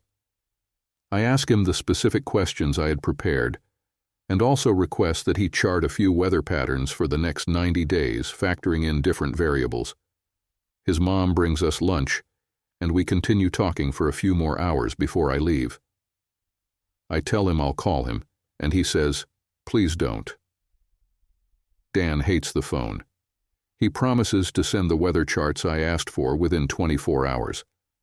Later that evening, I try calling Hillary, but once again, I get her voicemail. On Sunday, I go for a run, then return to my hotel and start working on a trading strategy based on the information I gathered. I have a really good feeling about this. I've never done this kind of deep dive before. Hillary and I finally connect, and she seems excited to talk to me, which I take as a good sign. She asks about my conference and my visit with Dan Bain. She sounds incredibly upbeat, and I tell her she sounds happy. "Oh, Brian, I just love it here. Hawaii has been everything I hoped for and more. I love the weather, I love our condo, and even work is better than I expected. I'm really enjoying our decision to move," she says enthusiastically. That makes me happy. Moving was mostly my decision, and Hillary had some reservations. I'm glad she loves Hawaii as much as I do. I ask her what's brought on this sudden burst of excitement. I've been talking to Banks, and he's been helping me understand myself better and what life experiences are all about. She gushes. I go silent. Anger starts building up, and I'm taking so many deep breaths I feel like I might pass out. I wonder what kind of nonsense this guy is feeding her. After hearing Corey's story, I have a pretty good idea. "Oh, really?" I say calmly. "Tell me how he's helping you," I ask, trying my best to stay composed. I sit, listening as she goes on about her feelings, what life has to offer, how she's expanding her horizons, and finding true happiness in every aspect of her life. She mentions how Banks is helping her understand some of her negative emotions. I'm starting to feel nauseous. I fear I might lose my temper. So I use one of my anger management techniques, calmly but firmly stepping away from the conversation. I tell her I'll call her sometime this week. I start to reflect on the situation. Corey's story about Kiki keeps replaying in my mind. I have a few options. 1. I could book a flight home and step in. That's not happening. I'm not doing that. 2. Trust that she cares about me too much to ever fall for him. At this point, I'd say that's a 50-50 chance. 3. Accept that they either have or will sleep together, and then divorce her. The thought is painful, but I begin to form a plan. My week of mentoring actually went well. My trainee, a young man named Michael Rodriguez, was hardworking and eager to learn. Every day I set aside a few hours to review my own trading. The markets have been steady, and Dan's weather predictions have been spot on so far. I've got a plan for my trades over the next few weeks that should bring in a significant profit. On Monday, neither of us calls the other. I know she's busy with work. On Tuesday morning, she calls around 10 a.m. Pacific time. I'm at work, and we only chat for a few minutes. The enthusiasm from our last conversation is still there. The week flies by, and suddenly it's the end of the workday on Thursday. My flight leaves from SeaTac tomorrow morning. I invite my trainee, Michael Rodriguez, out for a beer to celebrate completing his apprenticeship. It's a pleasant evening, and we mostly talk about trading. On the flight home, I feel surprisingly calm about what I might find out regarding Hillary and Banks. If he and all his nonsense have managed to seduce her, then it's over. What I'll do about it is still taking shape in my mind. If nothing has happened between them, my plan is to gradually and firmly distance Banks from our lives. The flight lands in Kona around 4 p.m. One thing I like about Kona is its charming small airport. Everything is outdoors with very few indoor buildings. Hillary picks me up at the curb. She seems to be in a good mood, though a bit off, but still good. She's talking a lot, laughing a lot, smiling constantly. She asks about my trip, but when I start telling her about Bain, my trainee, or whatever else, it feels like she isn't really listening. Before I even finish answering one question, she's already asking me another. It's strange. It's Friday, and there's a Pau Hana gathering at the pool. I'm feeling tired, but I still ask if she wants to go. She says she doesn't really care. I'm fine if we skip it, she adds. This seems unusual. Hillary loves any kind of party, and we haven't missed a single one of these events since we moved here. I'm starting to wonder if there's a reason she doesn't want to attend. I think it could be fun, I tell her. I've been away on the mainland for too long, and I could go for a Mai Tai or two, I add. Hillary stays quiet for a moment. I wouldn't mind some alone time with you, she says, gently rubbing my thigh. All right, I reply. We'll go for an hour or so, then come back and have some time to reconnect, I announce. Hillary says nothing more, and the decision is made. We head over a little after 6 to the usual crowd. Everyone's there, but I don't see Banks yet. It's a typical Pau Hana evening. We spot Clarence and Lynn, the Platts, and the Nishimuras, a couple who moved in a few months ago. I know Corey's in Australia, but I see Kiki across the way, so I get up to chat with her. I know I can't mention anything about her and Banks. I promised Corey I wouldn't. We start talking, and she's really kind. She shares that she's staying at their family condo indefinitely while Corey is in Australia. She explains it's sometimes easier being at the condo when Corey's away. There's plenty of space, but sometimes I feel like a den mother to my younger brother and all of his dates, she says with a laugh. After a while, I glance over and notice Hillary watching me with a slight frown. Perhaps she's feeling a bit jealous. Kiki and I continue our conversation for another half hour or so. Occasionally, I sense a hint of sadness in her life when we touch on certain topics. I let her know how much I've enjoyed our chat, but it's time for me to head home. She gives me a brief but warm hug as I leave. When I return to our table, I can't find Hillary. Clarence, ever observant, notices my search. I believe Mrs. Rivers left about 15 minutes ago, he informs me. Oh, she must be back at the condo, I reply as I head towards home. Brian, he says, I believe she was heading towards Mr. Redmond's unit. And while it's none of my business, I've noticed they've been spending a lot of time together since you were away," Clarence adds with a hint of concern. I nod slowly as I take in this information, then turn to Clarence, give him a brief hug, and thank him. He seems a bit surprised by the hug. I head to our condo, 508. My next Mai Tai is mostly rum, and the one after that is even more so. It's not even 9 p.m. yet, but the combination of alcohol and the time zone change causes me to pass out. I wake up at 2:30 a.m., which is 5:30 Pacific time, the time I usually get up. I don't want to disturb Hillary, so I head to the spare bedroom. I manage to doze off a bit, but by 6 a.m. I'm up and out for a run along Alley Drive. I have a lot on my mind: Hillary's behavior, banks, the commodities market, Clarence's remarks, and also thoughts about Kiki White. One thing is certain: Hillary and I need to have a very honest conversation about banks and our future. Today. Back at the condo, Hillary is enjoying her morning coffee. She greets me with a smile and asks about my run. I tell her it was fine and then bring up last night. "What happened last night?" I ask. "I came back to the table and you were gone." "Where did you go?" I have a pretty good idea she went to Banks' condo. "I just wasn't feeling it last night. I needed a break," she replies. "Well, you weren't here," I say. "Where did you go?" "You know how it is sometimes. You just don't feel like being at a party. You seem to be having a good time, so I didn't want to ruin it," she explains with a brief smile. "Hillary, for the third time," I say, a bit more firmly but still calm. "Where did you go?" She hesitates, glances at me, then looks down. After a minute, she admits, "I went to talk to Banks." I'm trying to stay composed, but I'm growing increasingly frustrated. I tell her, "So your husband has been gone for almost 2 weeks, and you end up spending time with Banks?"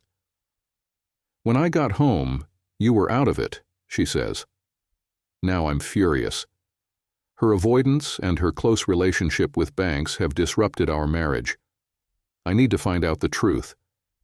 When I press her about her relationship with Banks, she finally responds, "He's counseling me.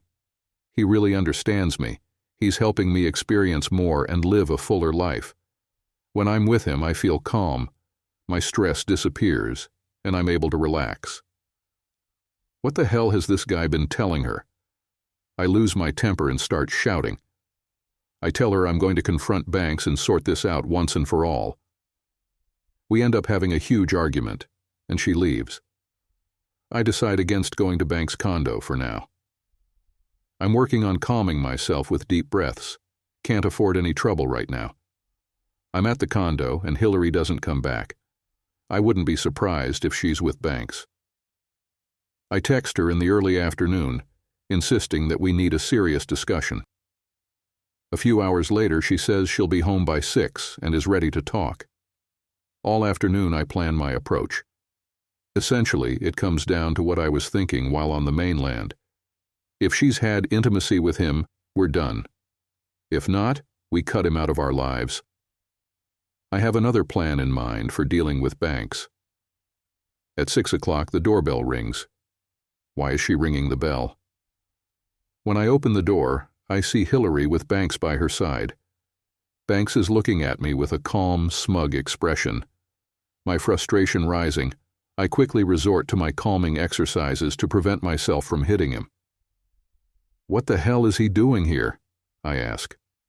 Hillary gazes at me with an air of patience. "Banks and I have a lot to discuss with you. It's best if we talk it out together."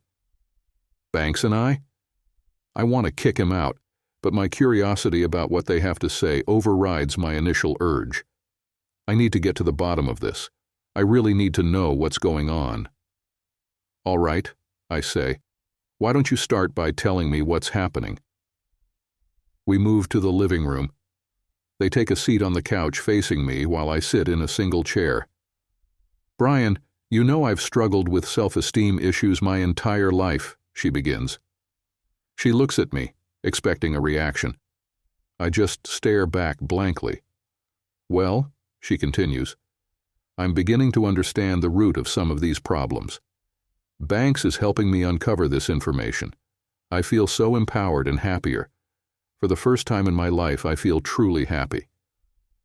Are you saying you're not happy in our marriage? I ask. No, Brian, honey, I love you. You're wonderful. This isn't about you. It's about me understanding myself, pushing my own boundaries, and eventually becoming a better life partner for you. Banks is teaching me so much, she replies. I'm getting close, Brian. I'm almost at the point where I can truly live my life to the fullest, she pleads. I appear calm on the outside, but inside I'm seething. Her foolishness and his nonsense have really got me worked up. Deep breath. Deep breath. I need to make a plan. As I sit there trying to calm down and saying nothing, I guess they think I don't understand. Brian, Banks interjects, adopting a professorial tone. Inside each of us is a small child seeking validation from their parents. Hillary has abandonment issues related to her father leaving. She has used her appearance and intimacy to try to gain that validation. Are we in a freshman psychology class? I wonder if this jerk actually believes the nonsense coming out of his mouth. He continues to drone on about expanding horizons, breaking down personal barriers, and experiencing all aspects of life. I'm growing tired of all this and starting to zone out, but I do notice something. Hillary is looking at him in a way that reminds me of how she looked at Dr. Greg Gorsick months ago. As his endless chatter begins to wind down, he says something that shocks me. Hillary will be staying with me for the next week, so we might be able to break through the final barriers and prepare her for a more fulfilling life. What? I exclaim. You're moving out? I ask her, struggling to stay calm with this news. Brian, honey, she says, literally on her knees with her hands clasped like in prayer. It's only for a week or so. She pleads with a hopeful smile, as if she wishes I could grasp the importance of this. Are you sleeping with this guy? I ask bluntly, needing to cut through the nonsense and get to the truth.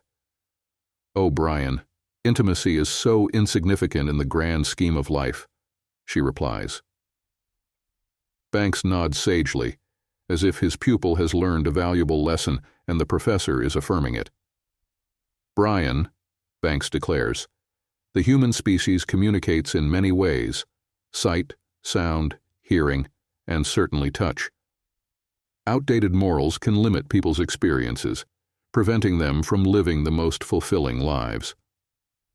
So in a convoluted way, he's just admitted they're having an affair. I remember that first time on the beach when he ogled her in a bikini. Hillary, I say, giving it one last attempt, don't do this. You're my wife. We have issues, but we can work through them. Don't leave me. Honey, she pleads. It's just a week. One small week out of our lives. I'll be back and I'll be the best version of myself for you for the rest of our lives. She says this with that same beatific smile. With that, Banks stands up, and Hillary follows his lead. As they walk out the door, she calls out an "I love you" to me. I barely slept that night.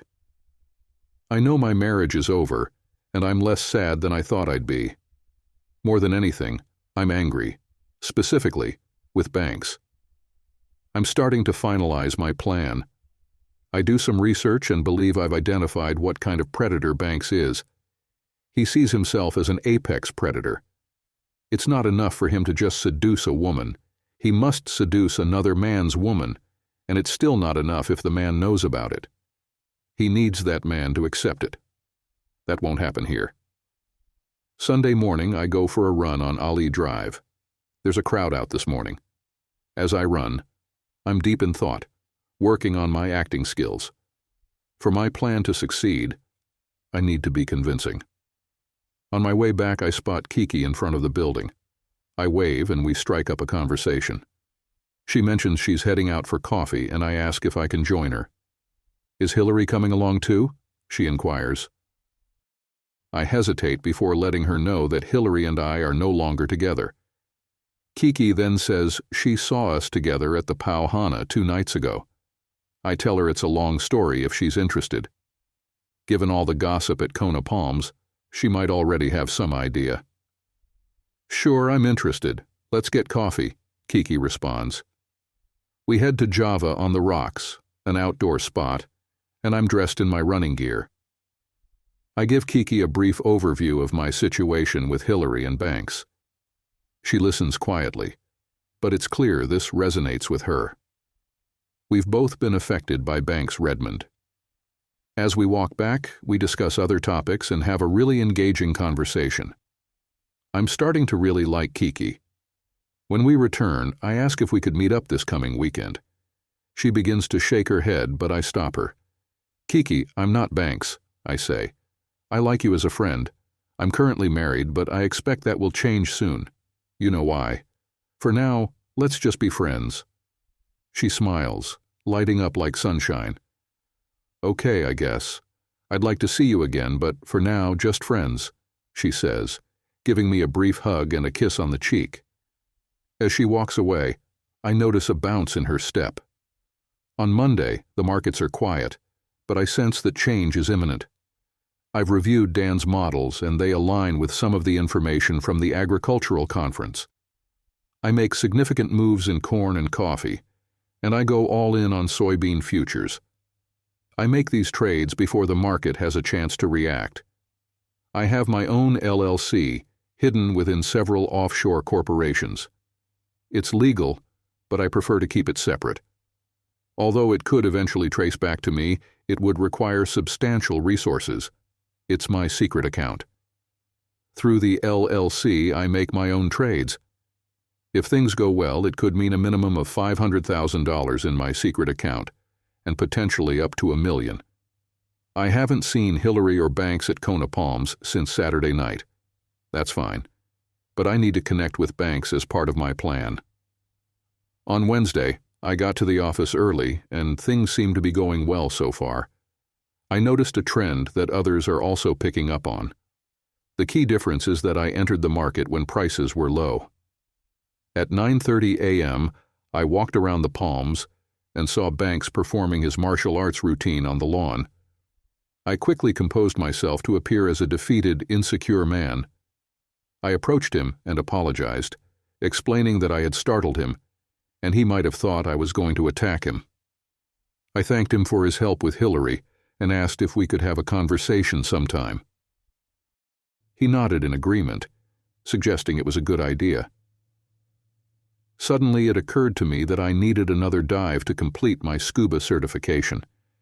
I asked if he could instruct me during a dive, which would also help me support Hillary. I requested that he keep our meeting private from Hillary. I don't want to distract her from the work you two are doing together, I told him with a serious and earnest look. We agreed to meet at the harbor at 3 p.m. on Thursday. I even hugged him as we parted ways. I'm relieved that his ego is so large.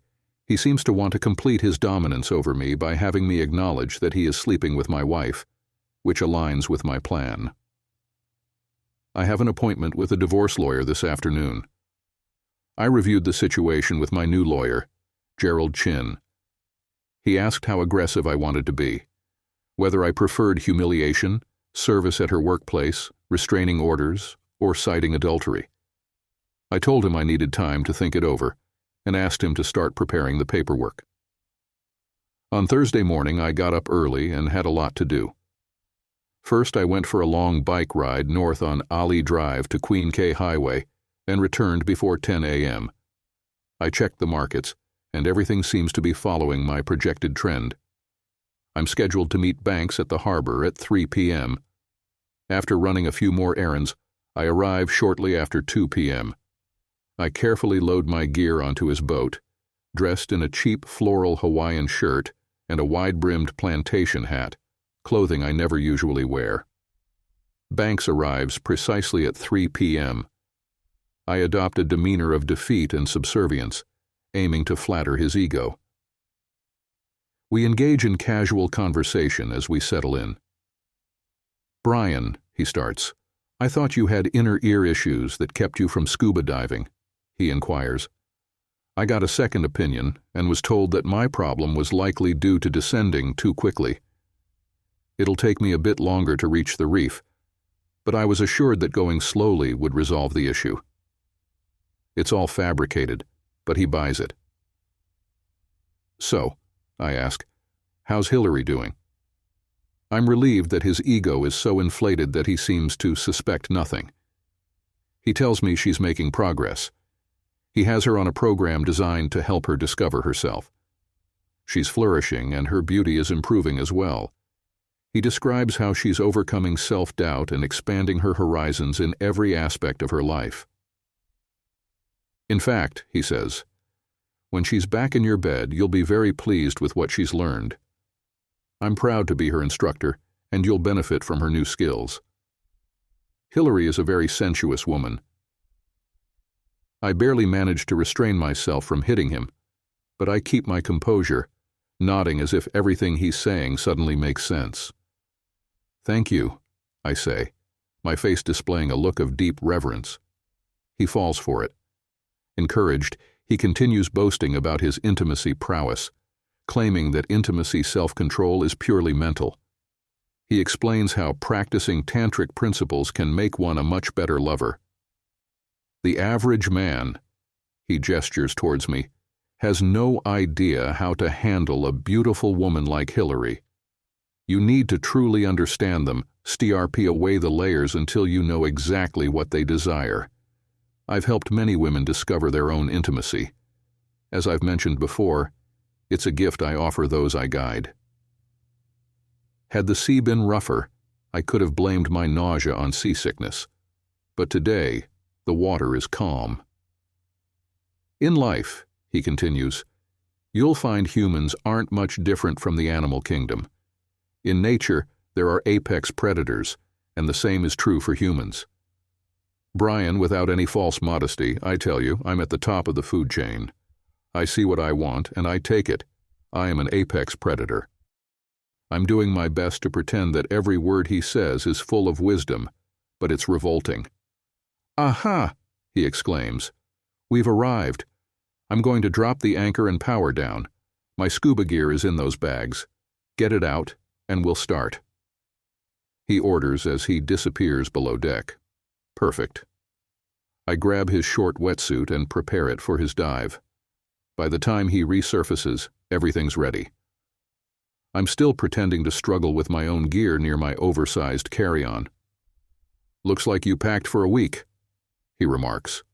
I just laugh. As he puts on his shorty wetsuit, he catches a strange scent in the air. He sniffs and seems confused. I'm watching closely, slightly turned away. He shakes his head, dismissing it as one of life's minor puzzles, then climbs down the steel ladder into the water. Just before he submerges, I tell Banks, I'll need about 15 minutes before I get down to the reef. I need to descend slowly. He waves his hand dismissively, clearly uninterested in my situation. Here we go. When Corey used the attractant, he only used half the bottle. I wonder what will happen with a full one. One last step. I pulled the dive ladder onto the deck. Now there's 3 feet of smooth fiberglass between the water and the deck rail. Tough to climb back up from that. I put on my wetsuit just in case he showed up. Now, I wait for the show to start. At first, nothing happens. Did I mess up? I keep watching. A few minutes later, I notice the surface of the ocean shift. I spot the dorsal fins. They're coming. Moments later, Banks surfaces about 20 yards away. "Shark!" he screams, desperately swimming towards the boat. I watched, horrified yet fascinated, without a shred of guilt.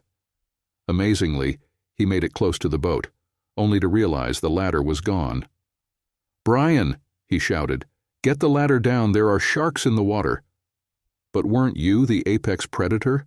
I asked with feigned concern. "Brian, for the love of God, help me." His voice trailed off as he was dragged under. The sea roiled with the violence of the attack, and dark red clouds of blood rose from below. That was the last I saw of Banks.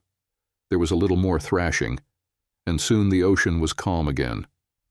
I waited an hour before launching my small inflatable boat. Even then, I felt uneasy with all the sharks I had seen. I headed towards the shore. I glanced back at the beautiful sunset and let my mind wander for a moment.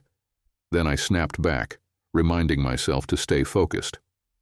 The hard part was over, but there was still more to be done. So far, the plan had gone perfectly.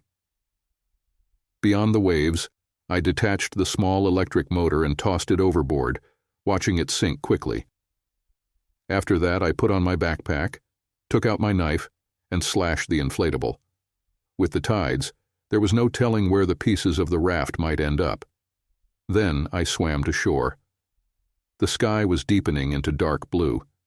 I made my way across the rough lava field known as Ah. I had hidden my running gear deep within the field, far from anywhere anyone would think to look. Since Thursday's beach was closed, I had an extra layer of security from potential thieves. I found my stash and changed into my running clothes. With my backpack on, I cautiously made my way across the uneven ground toward the highway lights. I had an 11-mile run ahead of me in the dark, back to the Kona Palms. The adrenaline from the day carried me through the first half of the run, but the second half was tough. It had been a long day and I was completely drained. By the time I reached home, it was nearly 9 p.m. That night I just sat in the condo, lost in thought. I mentally reviewed the day's events. I was fairly certain no one saw me boarding Banks' boat. I was wearing the odd shirt and hat. I stayed low in the boat as we left the harbor. I wiped down everything I remembered touching. And I didn't think anyone saw me running on the highway. It was dark. As I mulled over everything that had happened, the events of the day replayed in my mind. Despite the brutal attack and Banks's death, I felt no remorse. I knew this was a day I could never speak of to anyone. Friday came as usual, and by 5 a.m., I was back at work, like it was any other day. The markets had moved exactly as the more aggressive models had predicted. I carefully sold off my positions, closing everything. My commissions alone would bring in nearly $40,000, while the gross for my LLC before taxes amounted to over $700,000. By midday, I was a bit surprised I hadn't heard anything about Banks or from Hillary. By the time the evening news rolled around, reports started coming in about a missing person and an abandoned boat found anchored near the airport. Friday night, Hillary knocked on the condo door. I had spent the whole day thinking about how to handle this, knowing this moment was inevitable. "Hillary," I said, feigning surprise. "What do you want?" I was playing the role of the wronged husband, a part that wasn't all that difficult. She threw her arms around me, tears streaming down her face. "Brian, Banks is missing. They found his boat adrift, but he wasn't on board," she sobbed. I didn't return the hug. My arms hung limp at my sides. Gently, I pulled away from her and asked what had happened. "Brian, it's all over the news," she said, her voice trembling. "They found his boat, but there's no sign of Banks." She was now wailing uncontrollably. I stared at her, as though I was trying to process the situation. After a moment, I said, "I'm sure he'll turn up. There's probably nothing to worry about." She looked up at me with a flicker of hope, as if she wanted to believe I was right. I walked toward her, and she must have thought I was going to embrace her. Instead, I placed my hand on the small of her back and gently guided her toward the door. "You said you'd be moving out for a week. You still have a few more days," I said, my voice devoid of emotion. She stared at me in disbelief. "Brian, you're kicking me out of my own house? I need you now more than ever," she stammered. "You didn't seem to need me when you were screwing Banks in his condo," I replied, no longer acting. I was furious. "Brian, the intimacy doesn't matter. Banks said it's just another form of communication. Our traditional morals hold us back from discovering our true selves. Don't let something as insignificant as intimacy come between us and our growth." "Get out," I yelled. If I had to hear one more word of that self-actualization nonsense, I'd lose it. She left, sobbing. Sunday morning, Kiki and I grab coffee again. I make sure we just look like friends. No hugging, no kissing, no holding hands, nothing like that.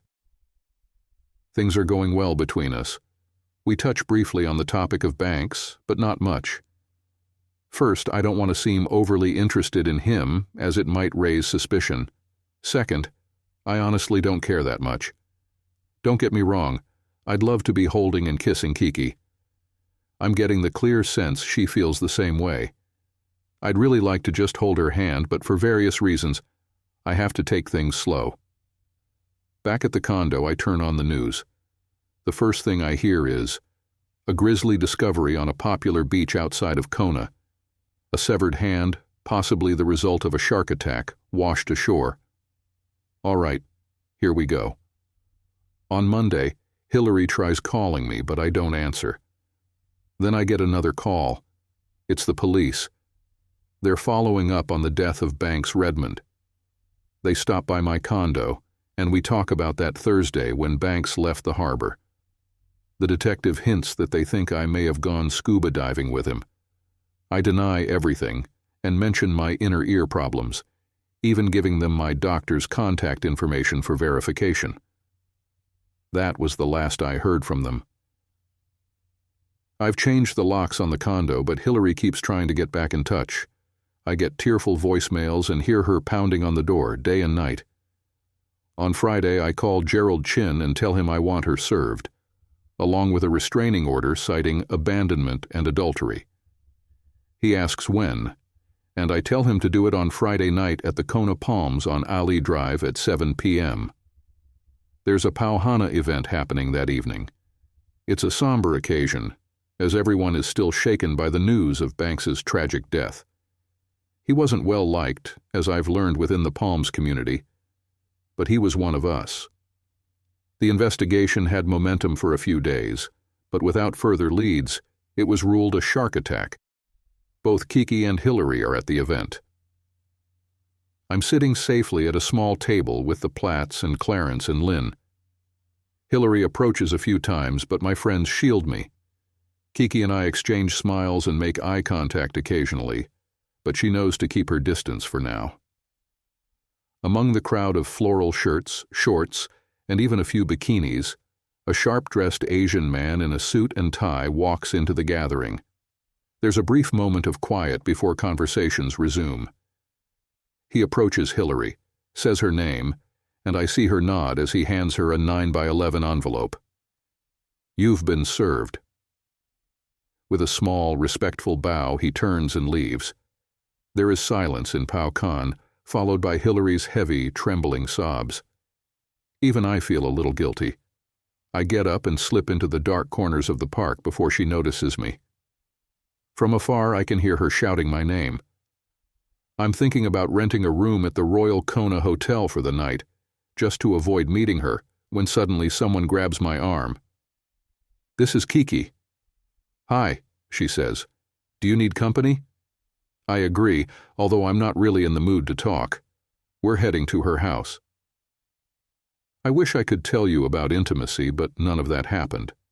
We talked for a while, and I asked if I could stay, just to avoid a confrontation tonight.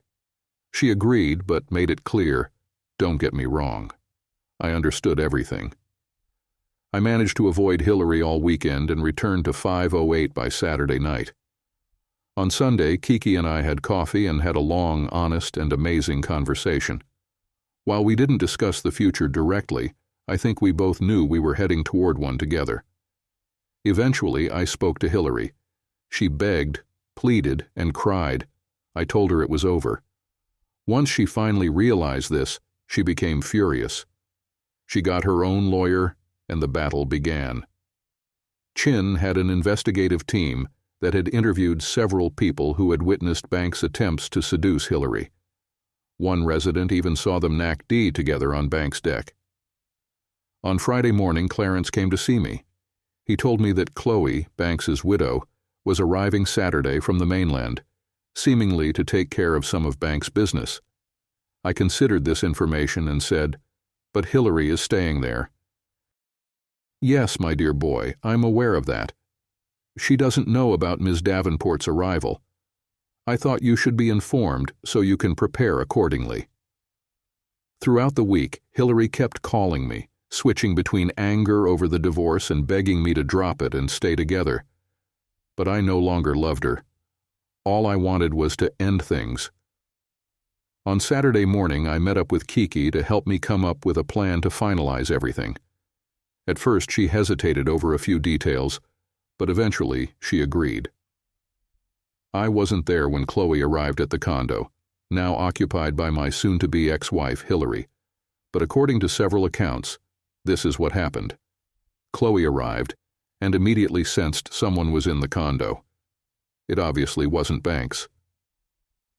Meanwhile, Hillary was in the middle of a bubble bath. Chloe walked in and completely startled her. Chloe demanded to know what Hillary was doing in her condo. Chloe had no idea, nor did she care about Banks, his latest girlfriends, or who he'd been seeing. "Why are you here?" Chloe yelled. Hillary stood up, wrapping herself in a towel as soap suds slid down her body. "Oh, Chloe," Hillary said, "isn't it awful about Banks?" She asked, her eyes sad and pleading. "No," Chloe replied. "It's not awful at all. In fact, this whole shark incident is saving me millions. I was just about to divorce that jerk anyway." Hillary stared at her in disbelief. How could Chloe say such things about her brilliant mentor? "Now get the hell out of my house before I call the cops and have you arrested for trespassing," Chloe ordered. As a disheartened Hillary heads to the bedroom to get dressed, Chloe intervenes. "Out!" Chloe yells. "But my clothes," Hillary protests. "Out!" Chloe insists. "And give me my towel back."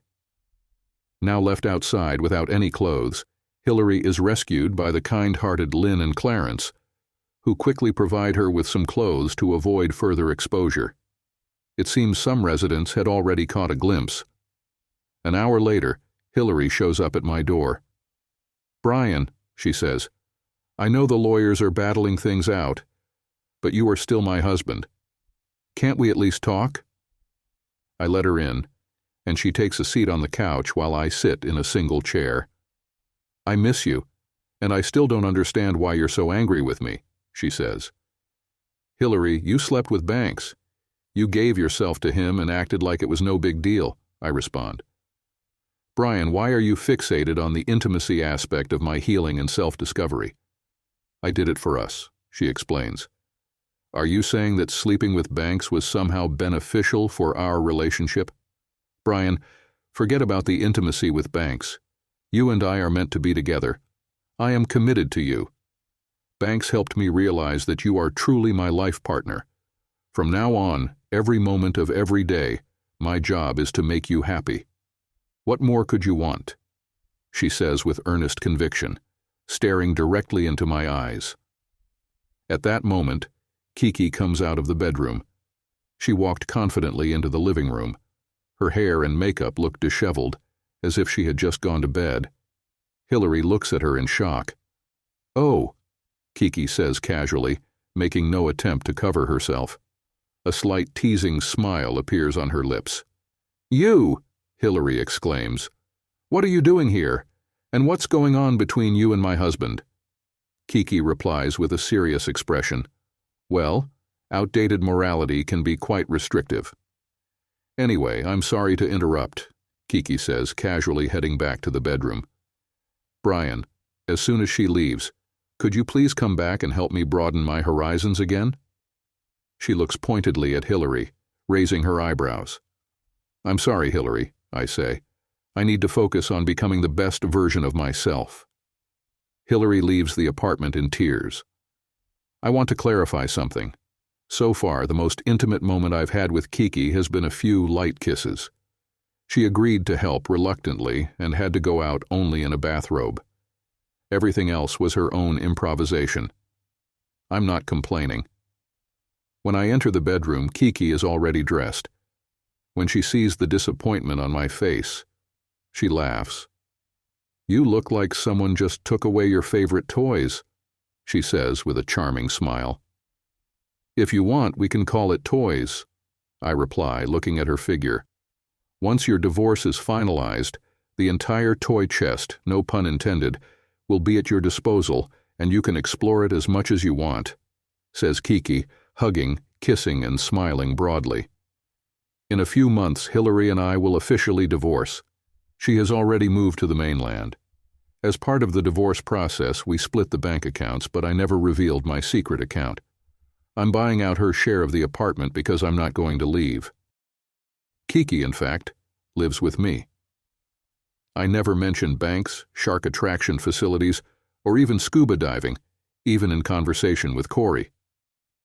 We have become good friends, and sometimes I notice that he is watching me with the feeling that he understands perfectly well what happened. Life in paradise is just fantastic.